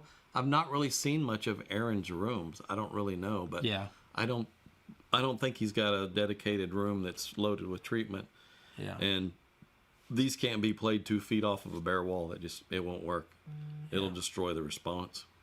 Yeah. So, we'll be picky. I want to make sure anybody that reviews them whether they like them or not, I don't care. Like, we could send them to Jay Lee. Yeah. Up there, he's got a nice diffused room. Yeah. Nice. He could pull them out, and he's got a good ear. It doesn't matter to me whether he likes them or not. I want him to be able to say, this is what these are doing, and this is how they sound, and that's what's important. I want people to be able to get it. Yeah. And so you're not going to get that in an untreated room. Yeah. It's just, it won't happen. It'll ruin the sound of these speakers. Yeah. So this was a good question. I asked this the other night with you. Are you going to offer magnetic grills, or are grills for wussies? They are for wussies. Yeah. I thought I could make some grills that are not really grills, but they're covers that would just magnetically, stick on there, and it would just be maybe a hardwood cover that you could pull off to listen to the speaker. I might try to figure something out like that if we get enough people asking. But it's not one of those speakers you could stick your finger into, like your kid's not going to poke the dust caps in, because these are not that way. Yeah. It's one of the things I love about your drivers. My kids could never... They can't... Hey, Dad! They can't stick their fingers to the dust caps on those things, so you're not going to really hurt them. What kills the response when you put a grill on is the frame causes significant diffraction. It really wrecks the response sometimes. Some are not bad, some are really bad. And in this case, we're maximizing what the potential is on these things, and I would hate to put a grill on them. I'm going to write this down because I like it so much. This is kind of a clever idea. What is this? The message from Jimmy Mack? Yeah, I think he just gave us some naming ideas. Did he just give us some naming ideas there? Air 1, Air 2, and Air 3. It'd be kind of interesting. Simple, does the job, gets to the point. I like that. Yeah. Ron, sorry if this has been covered in your extensive series in the design and construction of the sound shed, but what are the raw opening and finish dimensions after the acoustic treatments? 18 feet wide, 28 feet deep, and 11 feet high is what you're looking at. Good proportions. All right, let's take a look. If you didn't watch the videos that he did on the treatment, go watch those, man. Yeah. He did sound clips. That's something we should talk about, too. We should talk about sound clips. He did some sound clips of what speakers sound like with various stages of the room treatment. Yeah. Man, did it show off the differences in the room treatment. Man, that was fun. That was night and day differences every time he added something. And I remember coming in here and listening as he was adding stuff, and I remember saying, man, this sounds really good, but I can hear some of the reflection from the ceiling, like right here. Yeah. You know, and he said, I can hear that too. And he went in and put additional clouds in, and he ran them all the way to the back, and then gone. Yeah. You know, it's like, wow. Yeah, we knew we were onto something when we put up the clouds. It was like, okay, time to party. Like, let's see what this room can do. Yeah. That was a good question. Let's take a look here. Oh, no, let's talk about your sound clip. Oh, yeah, sound clips.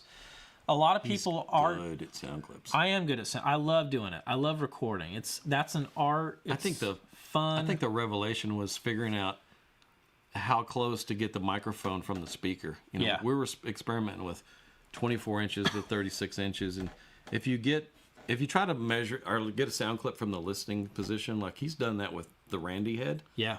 It's the, what do you call it, the binaural head? Binaural. Great microphones in that thing and everything, but from the listening position, you're hearing just the room. Yeah. And you're hearing almost, with each microphone, you're hearing a mono signal. You're hearing both of them at the same time, and in this microphone, you're hearing kind of the arrival of both of them at the same time.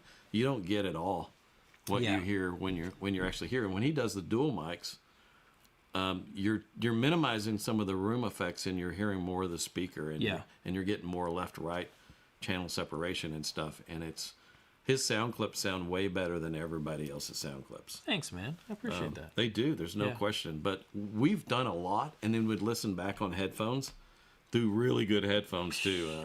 $3,000 headphones, and we've realized that the sound clips don't capture what you're hearing here. No. It captures the detail, the resolution, the tonality, the balance. Yeah. There's some of that stuff that it captures, but unless you're sitting here and you're hearing the actual time arrival of everything in phase and what it's doing to the soundstage, you don't get that in a sound clip. Not at all. Yeah. Yeah.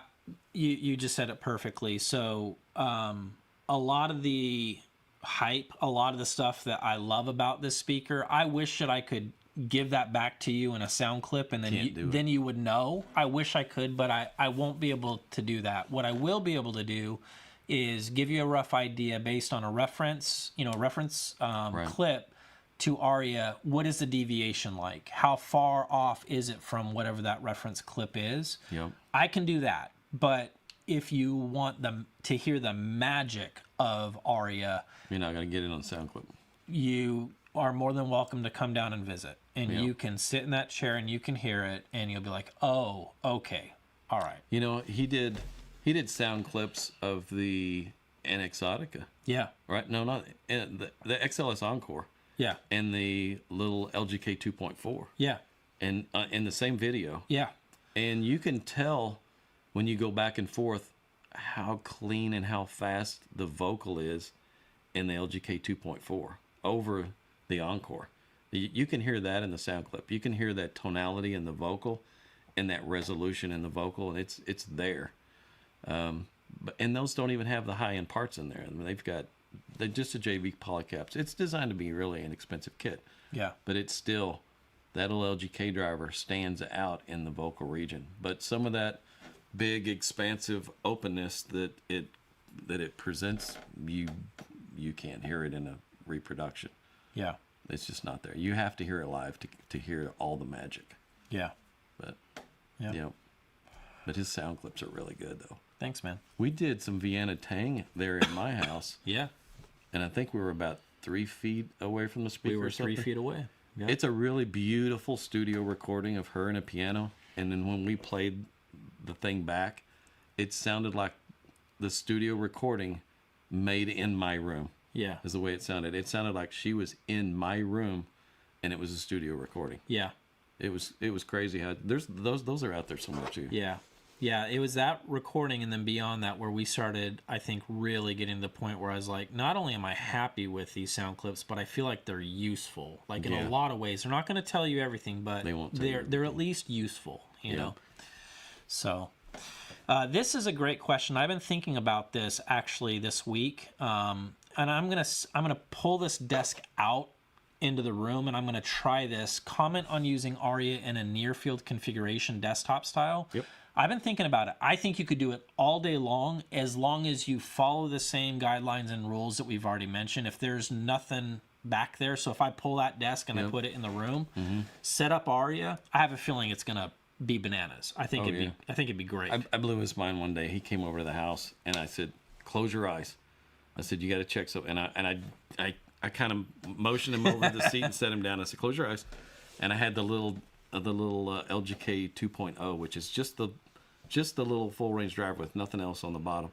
And I had him 4 feet in front of you maybe or something like that. And I had the bottom completely filtered off. Yeah. And I had the servo sub set up where it was blended. And then he opened his eyes and he's staring at those two little speakers right there. I couldn't believe it. It didn't sound that way at all. It was really crazy. It didn't at all sound like you were sitting right in front of them. But yeah, you could easily do that with these speakers, so long as you don't have them up against a wall. Yeah, you can pull it off. They need the space. We got a super chat for you, Danny. This is Halfgrim saying, "Hi, Danny. Have you ever worked on a Ripole type OB subwoofer? In the example I've built, I liked it more than an H-frame. Use the SB Audience 120B 150. There's pros and cons to that. I mean, you can get some good output levels out of them. The con is let's say you have a wall on each side of that thing that's as big as the driver that you can't brace. Sometimes those Ripoles turn into a buzz box. So in order to counter that, you need to put 1.5 inch thick ends on that thing so that they don't just buzz like crazy. Most of the ones I see online, people are building with just 3/4 inch material there's no brace there, and I'm thinking that's a buzz box. Yep, that's what it is. It's a buzz box. But if you build it solid, you can get good sound out of it. The con is also you're loading the driver in such a way that the frequency response can be like this. It's going to be plenty loud in one range, and then it's not going to have as much bottom, and it's not going to have as much top end. It may play right in a range that you need it to, and it may be just right for your application that you've made. But when you compare it to 12-inch open baffle with servo control, there's no comparison. There's no box resonance. There's nothing there. It's flat to 20 hertz. It's faster than an uncontrolled driver by a lot. But yeah, when you're using uncontrolled, there's pros and cons to that Ripole configuration. Yeah. But thanks for the super chat. Appreciate it. It's really cool.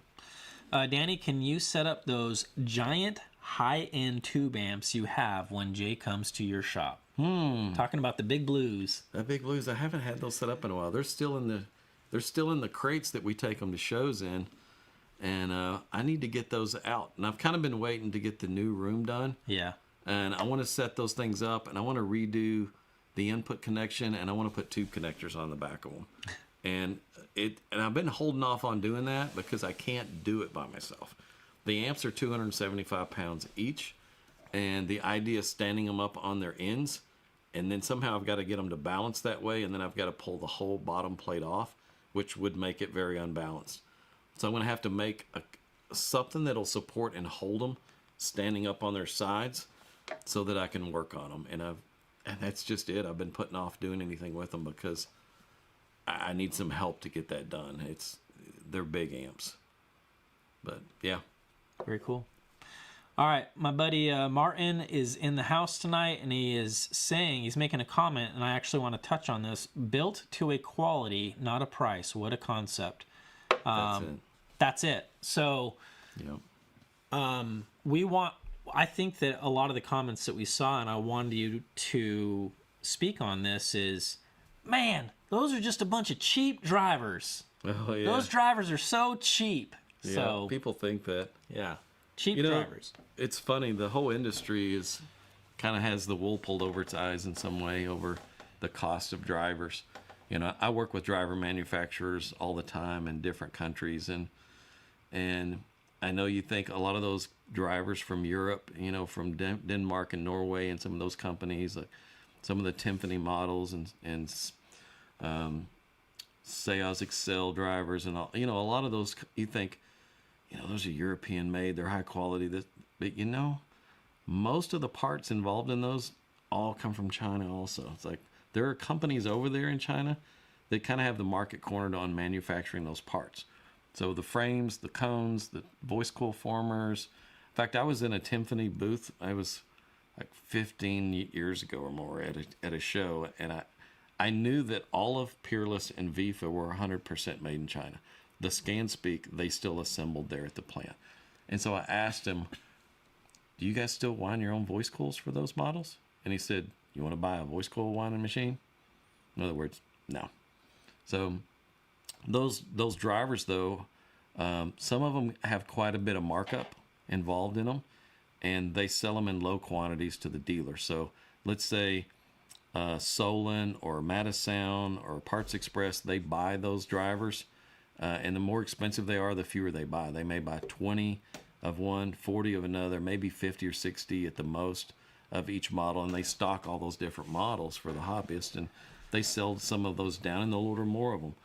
And so you don't get a great price from those companies when you're buying that way. When you start buying thousands at a time, you can start getting pretty good prices on it. But when you buy it smaller quantities, you don't. And then there's the duty and taxes that get levied on it when it comes from Europe, and the shipping costs and everything else. And then there's a landed cost that the dealer pays on after he's paid all of that. And then he takes that price and he doubles it again and sells it to you guys. So a lot of times the markup is already 4x the cost when you look at the driver, when you buy it from any of those distributors. With our drivers, I'm designing all the drivers and they're prototyping it to me until we get it like I want it. And then I order 1,000 of them, at least 1,000 of everything I order. And so I'm getting much better pricing on that stuff than a distributor would. And then we're having them all assembled in India, which is duty free. And then there's a lot of things going into drivers like these that make them inexpensive, but it doesn't hurt the quality. In fact, a lot of times the quality can get better, like going to magnesium, aluminum type cones or carbon fiber or Kevlar. Those materials are expensive. Yeah. And it doesn't mean that they sound better. A lot of times that treated paper still sounds better. Yeah. Same with frames. A lot of these cast frames and things that are used, those get really pricey. Yeah. And it adds up. Whereas on these, we're using a polymer frame on these. And man, these polymer frames are the best frames ever, man. They're super strong. I was kidding with him the other day. I said, man, I've taken pictures of when I took a Mazda that I had, a little car that we were driving. I jacked it up in the air and I set the back tire down on one of our little frames. Didn't bend, didn't break. Then I jacked up the front of the car and I set the front of the car on it. No problem. Then I took it to the Suburban and I put the back tire of the Suburban on it. And it held the weight of the back of the Suburban. But when I moved it to the front tire, a little heavier at the front, it finally went, it collapsed. But it didn't bend or anything. Goes to show they're strong. They're really, really strong. And there's no resonance there. Yeah. And it's cheaper to make by a lot. It's an injection molded polymer into a mold that then hardens. And it's the same plastics that they make weapons out of and stuff. Yeah. That stuff's really, really tough. And they can just squirt that stuff in there and crank those out. And it's a lot cheaper. So a whole lot of what goes into these is inexpensive. And this driver is not very big. So when it's not very big, it's not very expensive to make it. Bigger woofers are lots more expensive to make. More material, More material. So I can go in, little lightweight cone, it doesn't cost that much to make, and it's got copper shorting rings in the voice coil and all the trick stuff. It's all there. Yeah. And then it's duty free from India, and So I take whatever I've got in it, and I just put a marginal markup on it. So it's not marked up like a lot of those other drivers are. So don't compare quality and dollar for dollar. You're going to have to actually look at how the driver's made and listen to the driver to decide. Yeah. What's actual value there. Yeah. So yeah. Good question though. Hey Martin, just want to say thanks for the $10 towards burrito tacos. Yeah, I appreciate that. Danny's never had burrito tacos, so we're gonna have to fix that. He's like, "What is that on your shirt?" I was like, "Freaking burrito tacos, bro." He's like, yeah. "What's a burrito taco?" I was like, "What?" We have a Taco Bell down the street about once a week at least. I just break down and just go get tacos from Taco Bell or whatever their box special is at that place, man. Jay Fisher, how low does the Aria bass go, and do you recommend compact subs with it? I do recommend subs with Aria. How low does it go? So we're looking at Aria. Those are tuned to 52 or 53 hertz was the tuning frequency of the port. So it's going to drop right there. And your room responses was what, like 55 hertz? And then it was 50 hertz. Just it drops off. It dropped fast, but yeah, he got great response down into the mid to low 50s. Yep. So yeah. It'll get down there a little bit. Yep. Not crazy low. Got to remember, we're giving up really low end extension for speed and resolution. There are stand mounted speakers, like some of those over there, got those Purify woofers in them. Those will play down lower, but they're heavy. They don't have the speed and resolution. So we're giving up that low end because I've got several subs to do low end. So. Scott Clark, Danny, is there any more Gary Dodd hi-fi gear available? Did he pass away? He did, unfortunately. He passed away this coming end of July will be 8 years that he's been gone. So yeah, I miss him dearly. He was a great friend. He was brilliant at what he did. He was a pure engineer. Yeah. And a great listener. He had a really good set of ears on him. I just don't even know what to say to my wife when it comes to stuff like this. Like, how do you even begin explaining why I want these? It sounds amazing, just never carries much weight. I know. I don't think I can help you there, man. You're going to have to negotiate those waves as they come or something. I don't know. Yeah, it's better to ask for forgiveness than permission. Mm-hmm. Yeah. But hide that slush fund and just kind of keep building on that a little bit, and maybe you can spend that and she'll never know. Yeah.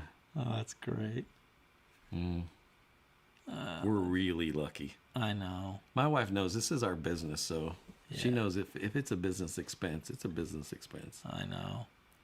So I've had crazy stuff. Although she did hate the LS9s that I used to have in the listening room because they're over 7 feet tall, and she called them trees. They were big trees, big line sources. Yeah. Nicholas he sent you a super chat. He said, after learning so much from Danny and his channel, I can already see the coaxial driver on the Aria has 3 dissimilar distances from the top and sides. I'm not sure. Oh, well, it's not a coaxial driver, actually. It's a wideband driver. It's a wideband driver, yeah. Yeah, and it is asymmetrical. You can see it there behind us. It's pushed over into the corner. That when you put a driver right in the middle, it has the same surface reflections and the same diffraction at the same frequency twice, sometimes 3 times. It depends on if the top is the same distance. It's worse if you put it right in the middle and it's the same distance all the way around. At the same frequency, there's a peak or a dip there, and there's time domain distortions from that surface reflection. So when you move it off over there to the corner, it's at a different wavelength each time. So it's like little ripples and not a great big one. Yeah. It kind of evens things out. Doesn't the port phase interfere with the back driver if it has to match front as well? No, the port's tuned really low. The back driver doesn't play down low. Yeah. It's still playing top octave, a little bit into the second octave, and then it's rolling off. So they don't even really overlap each other that much at all. Yeah. If any. Yeah, they really don't. Scott Clark, what name brand crossover capacitors are used in Aria? They are Sonicaps. Yep. They're Sonicaps. And in the woofer circuit, there's still a JB Polycap because it's a great big value that they don't even make in a Sonicap. So Yep. But it's good for that low frequency. Got to remember, it's only playing from 250 hertz and down. So there's areas there I can get away with a really high quality polycap, but the rest of the circuit, it's got sonic caps in it, and little bypass caps too. So. Just wanted to say thanks to Ron and Danny. Ron helped steer me to my Buchart S300 Mark II back in the day, and I've got a pair of my X-Statics as my forever speakers after Danny helped me finish them off. That's awesome, man. That's great. 2 really good speakers. Awesome. Yep. Let's take a look here. So it is more like a 2.5 way? Technically, it's still just a 2-way. It's kind of an interesting way to look at it. Yeah. Yeah, I can see what they're saying. There are 3 drivers there. Yeah. But the front and back are playing the same thing, so it's really not. It kind of, I guess you could kind of call it a 2.5 way. Yeah. But yeah, it's an odd duck, that's for sure. Anyway, you're going to let Jay review the Aria. Are we talking about Jay Lee? Yeah, which Jay? Yeah, I don't have any problem with Jay reviewing my stuff. Jay's got a good listening room. He's got a good ear. And I think he would very accurately convey what these are doing. And if we're talking about Big J from Jay's Audio Lab, I don't have any problem with him reviewing it either. This pertains to everybody. Can I come down and meet Ron also and listen to this room? Yes. Any of you guys can. You just email me, Ron at New Record Day. We'll get it ironed out, figure out a good time. And, absolutely. You can come down. We've already had people come out that have heard these. And yeah, it's always fun. Yeah. Got to remember, I deal with 100 customers a day sometimes, and it's mostly all email and phone calls, and sometimes it's all day phone calls and emails from me. So to actually have a real customer show up and actually have some physical, or face-to-face contact with somebody, it's a little bit refreshing versus what I have to deal with every day over the interweb there. Danny, what are you doing on a live stream? Get back to fine-tuning the Aria lineup. That's funny. This is hurry up and wait mode. I'm waiting on more stuff to get here. My part's easy. I'll have it knocked right out, but I'm waiting on more stuff to get here. This is really an informative and educational discussion. I want to thank Ron and Danny for this live chat. Thank you guys. Yeah, thank you. We've got 375 people in here. Wow. Which is crazy. So yeah, any questions that you guys have about Aria, anything that we haven't covered, anything goes. You can, throw a curveball or, whatever you want to say, just get it out so it'll help everybody that watches this video. Right.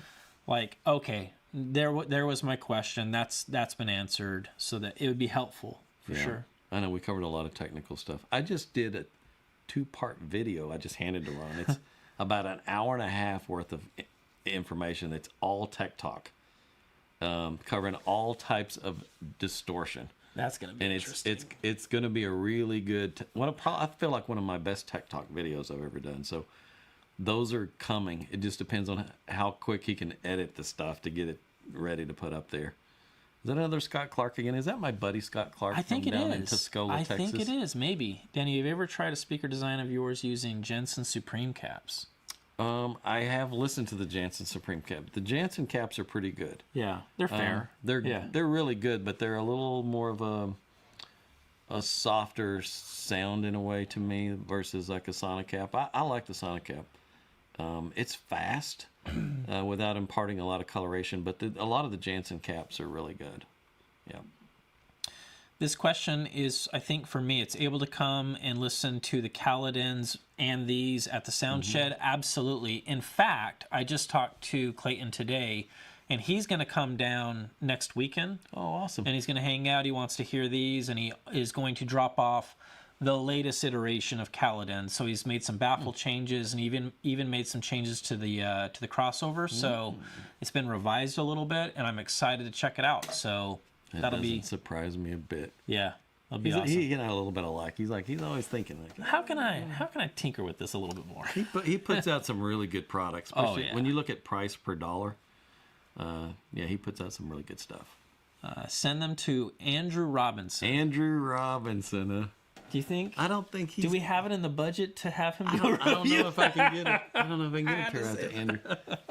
I don't think he's really got a room set up to where he can he can play these. But I don't think he would want to accept a speaker from either of us, to be honest with you. Maybe not. He'd be like, no thanks. No, he's okay. We had some back and forth. I responded to a video that he made that was directed at me, and I tried to do so very nicely. But he called like the very next day, and we chatted for almost a couple of hours. I mean, we're fine. Yeah. He's an okay guy. He stays in his lane, though. I mean, he doesn't do any shows. He doesn't do any factory tours or anything like that. So he's kind of a little bit in his own world, which I told him, dude, you're missing all the best parts, like of all the stuff in the industry. That's all the fun stuff, is to go out and meet people, and I feel bad that he's missing that. If there was anything I could twist his arm into a little bit, it's like, hey man, come to a show, come visit, come enjoy the camaraderie that's within the industry. I feel bad that he kind of misses that, but he's a little more to himself, and that's okay. He's an okay guy. How does Pink Floyd sound? There's a song they do that has a helicopter recorded in it, which moves behind you and sound.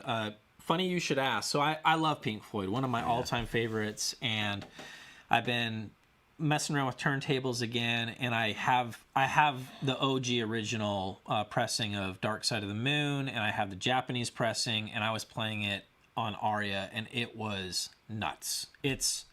That's right up its alley. I mean, it's crazy how good it sounds. So, yes, you're speaking my language all day long. It'll eat that up all day long. I was playing some for a customer the other day. I played Mother from The Wall, I guess. Yeah. That's a great recorded song. Long song, man. Yeah. So good. Beautiful song. Beautiful. Yeah. Yep. I had no idea that you two were barbecue enthusiasts. On my next trip, I'll bring a brisket. Enjoy your collaboration. Absolutely. Come on down. Heck yeah. Yep. I've even found some good barbecue sauces. Let's take a look here. $3,500 and not being able to test or listen to locally East Coast, and sounds like they are quite finicky. You need a return policy! Exclamation.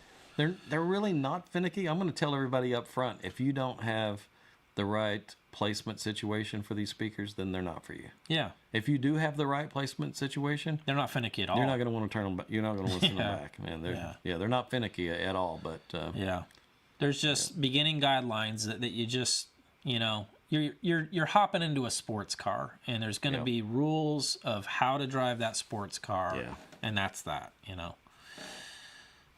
We get another super chat there. Oh, look at that. Nicholas again? Again. Nicholas is awesome. Man, Nicholas, save your money so you can buy some Arias, man. You're giving us all your money. Holy cow. My 2-year-old baby girl loves the NX so much, she cuddles them. Oh, my goodness. That is so cute. She cuddles them. I think he has sent me some family shots, and he has a beautiful family. So he's in a beautiful moment in his life right now that he has beautiful little kids. Oh, that's really cool. He knows what I'm talking about. He's in that stage of life right now. Yeah, my kids are awesome. His kids are cute. Yeah. Let's take a look. A little rowdy sometimes. They're a little bit rowdy. But they're pretty cute. Yeah.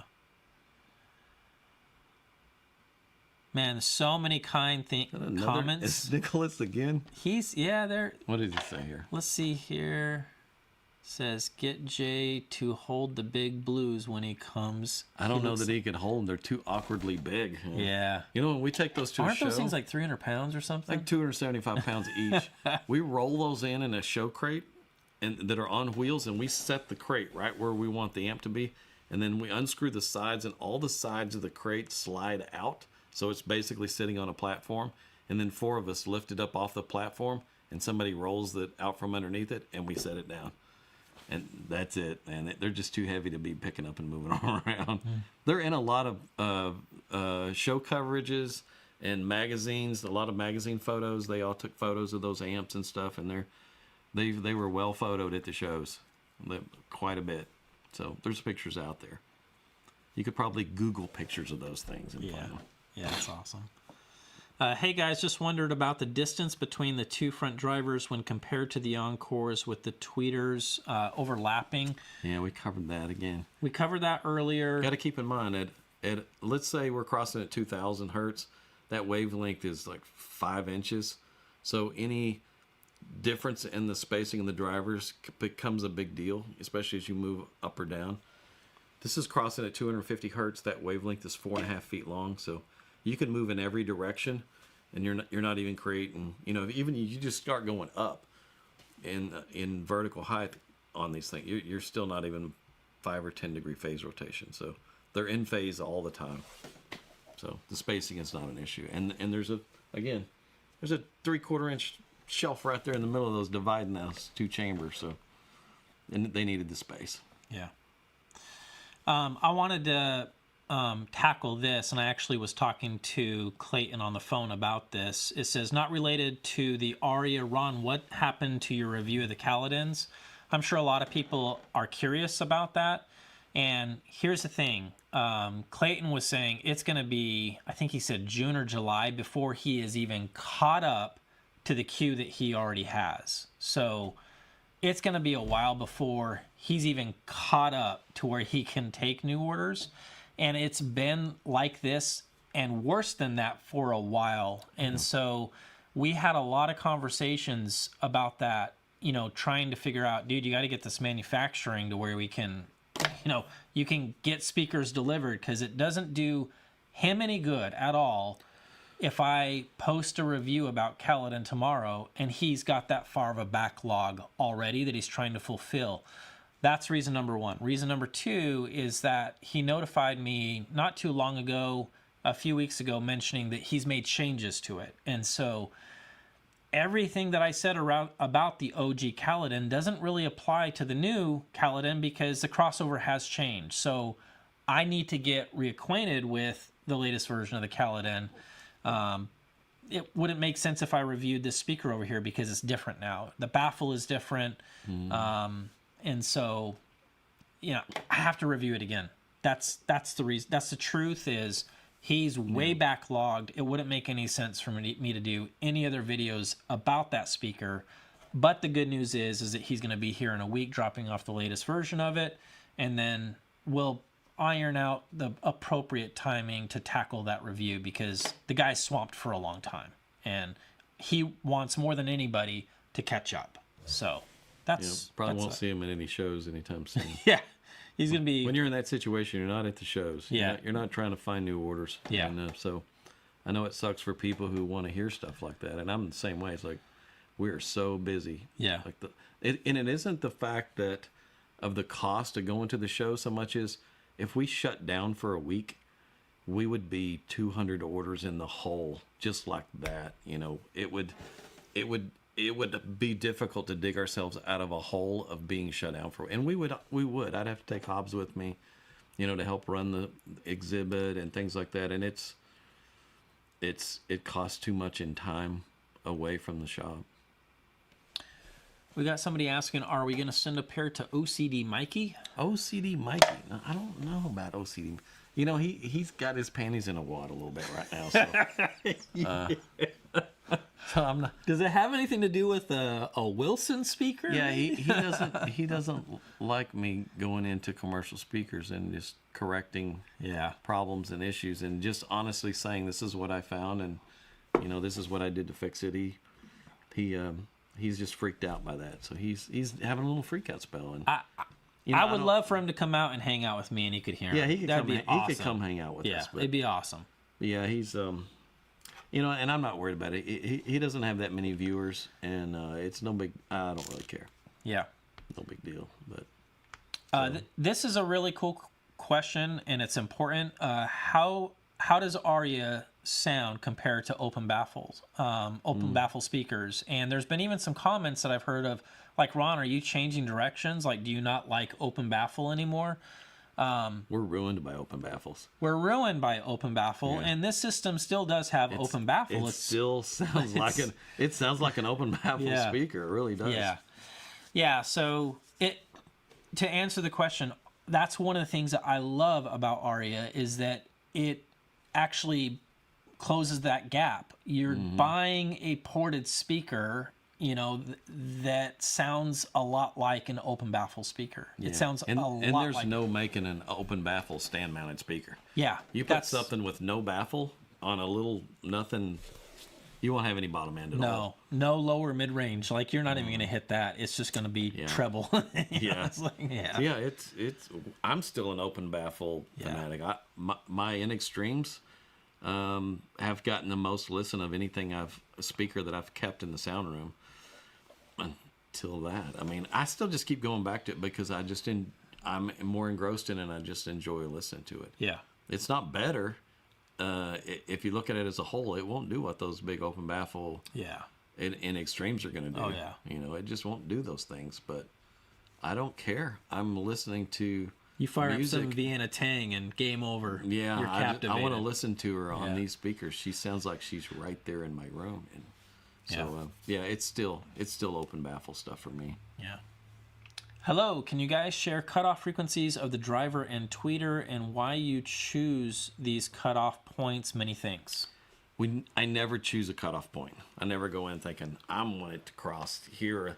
I'm always looking at the frequency response and what it's doing and working with what it's giving me. And, that's it right there. You just look and see what it's doing. And in a way, I made a steeper slope and pushed it a little further and tried to get it down there as low as I could. But, it is what it is. I'm glad it worked out. I questioned really when I crossed it at that lower frequency how good the power handling was still going to be. But it's proved to do just fine. I got enough bottom end out of it. We're not overexerting it mechanically, so... where are you located? Iowa Park, Texas. Google it. It's just outside of Wichita Falls. It's right up in the middle of Texas by the Oklahoma border. Yep. So we're easy to find.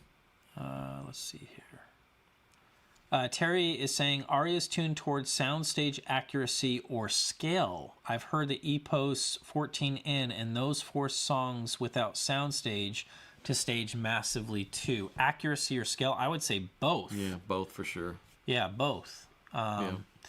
You know, there's you remember that song Bubbles, the one with the ping pong balls that I played? That's crazy. From Yoshi Hirakawa or whatever. Little ping pong balls are dropping everywhere. You'd swear I want to grab one as it's bouncing at me because it feels like it's about to bounce in my lap. That was the track that we played.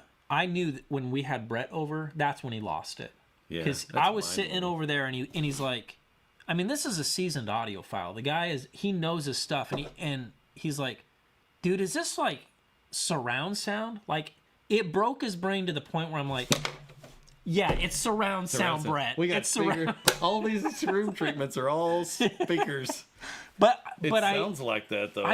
I understood where he was coming from because he's like, how is this even happening? How is the scale of this? He's like, it sounds like there's stuff on your roof. Yeah. And I was like, I know. He did. He said, it sounds like there's stuff on your roof. Yeah. It's crazy. Yeah. This was a great question. Ron and Danny, what height speaker stands do you recommend with these speakers? So these over here are 24 inches.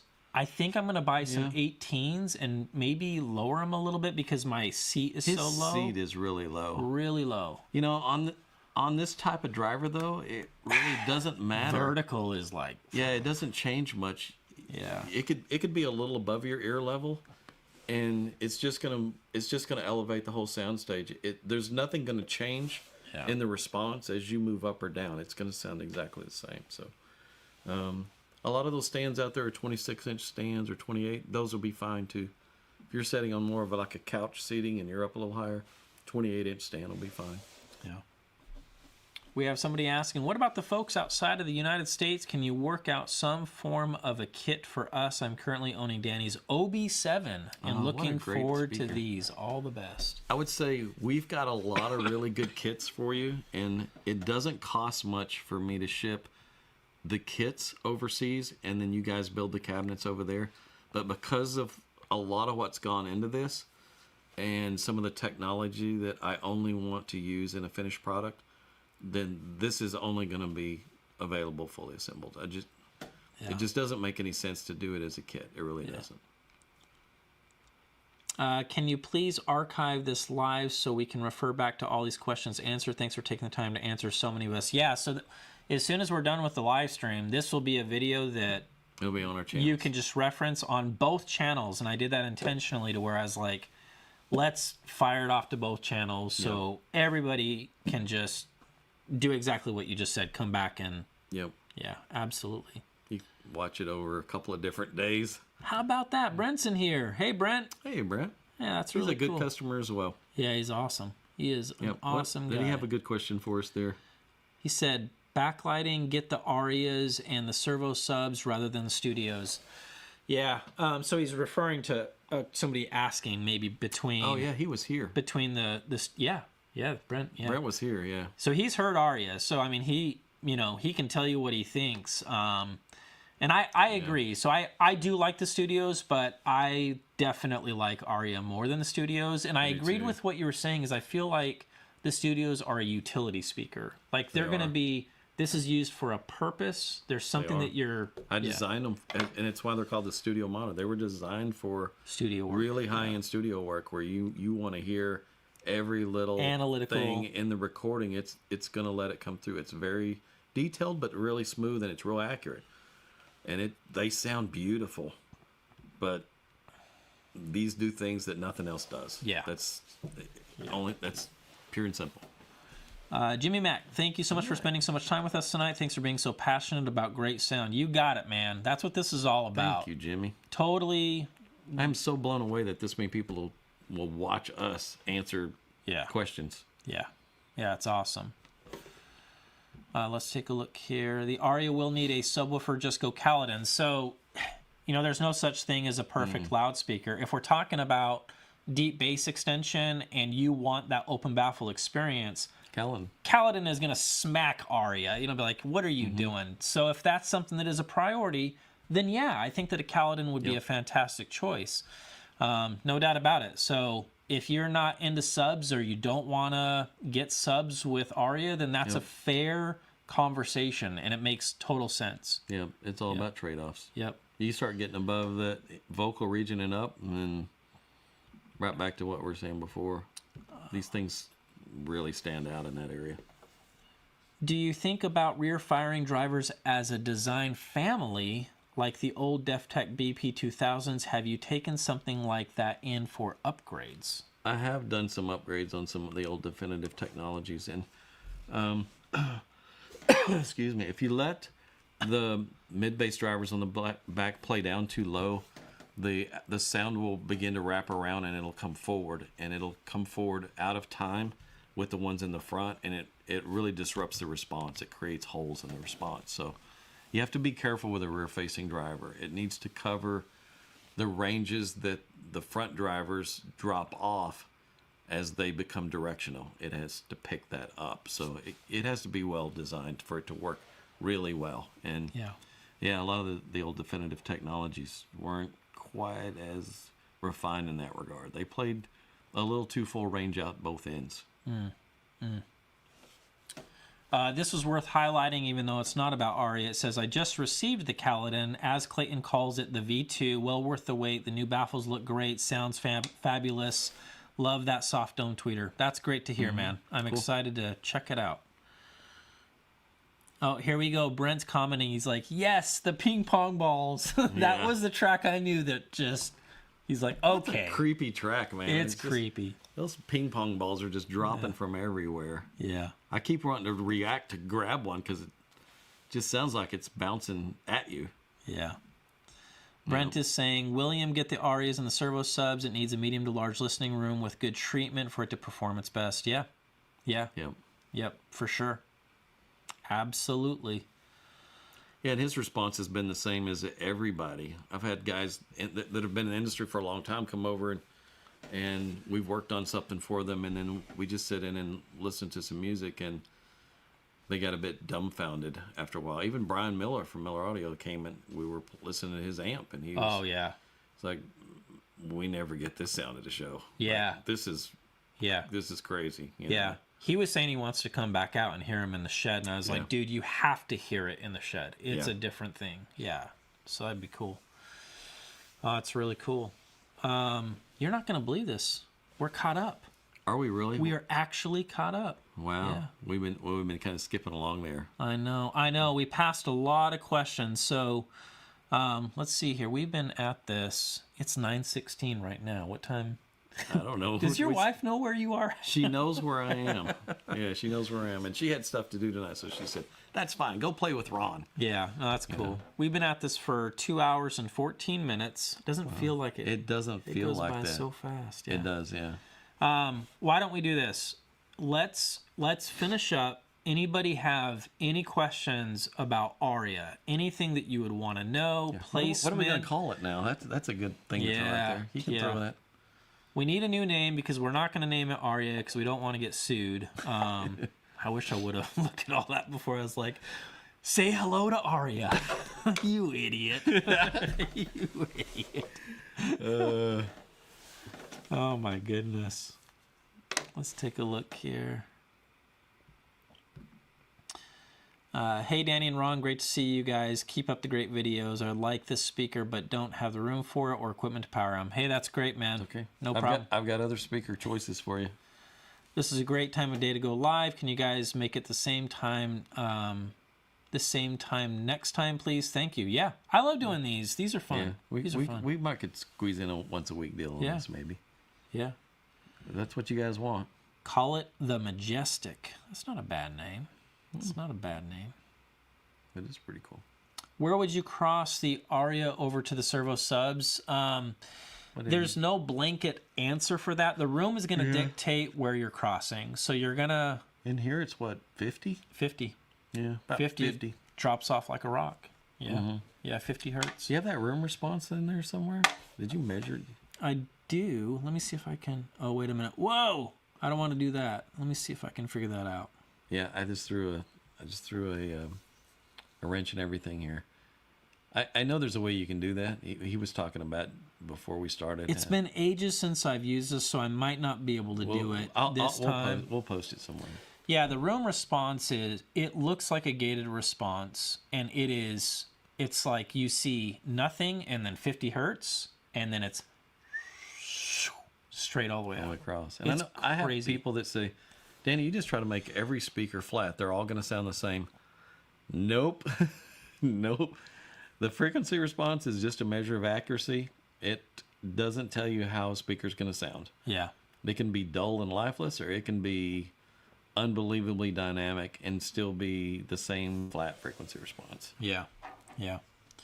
Hey, Brent, earlier in the live stream, we actually covered this, so we're not going to cover it again, but I did want to highlight it. We already talked about what the harp device does. So you can watch it later, and he explains it in detail. Another super chat there. Yeah, super chat. Thank you so much, Tim. I appreciate that. It says, call it lucid. Thanks so much, guys. Love this. Hope you do more live streams. Yeah, it'd be fun. I love doing the live streams. Cool. All right. Well, guys, that's it. Yep. I guess I just want to say thanks to everybody for hanging out with us. And I know I look beat. I'm probably more beat now that it's near my bedtime. But yeah, thanks everybody for watching. I really appreciate it. I'm blown away by the number of emails I get and phone calls every day. The first thing you guys say when you call me on the phone is, "Wow, is this you, Danny? Man, I'll watch all your videos." Thanks. I really do appreciate that. Yeah. And there's some really cool ones coming. Yeah. He's got his work cut out for him to edit some of these new ones, but hour and a half of you blabbering about room distortions and I went through all the different types of distortions and kind of rated them, which like the levels of distortion and how they sound and what they sound like and how bad they are compared to other types of distortions and stuff. It's a in-depth one, and I took Big J's advice. Jay said, water it down a little bit for us. I want just to explain it so we can understand it. That was the whole concept, was to kind of to where everybody can understand it. So that's awesome. I didn't get too technical. Looks like we got one more question for the night from Ron again. Aria compared to the Super Minis minus the detail factor. Yeah, again, the Super Minis, that was something we did that was planar magnetics on a little open baffle, and then they set on servo subs. And great sounding speaker, really transparent. Again, imaging and vocal region is where these just go way past it. Yeah. The vocal just seems more real. It's kind of crazy. Yeah. But it does. Yeah, you'd have to hear it. Cool. All right. All right, guys. Well, thank you so much. We appreciate it. Thanks for watching our videos. Yep. See you in the next videos. We'll see you guys in the next video. Yeah.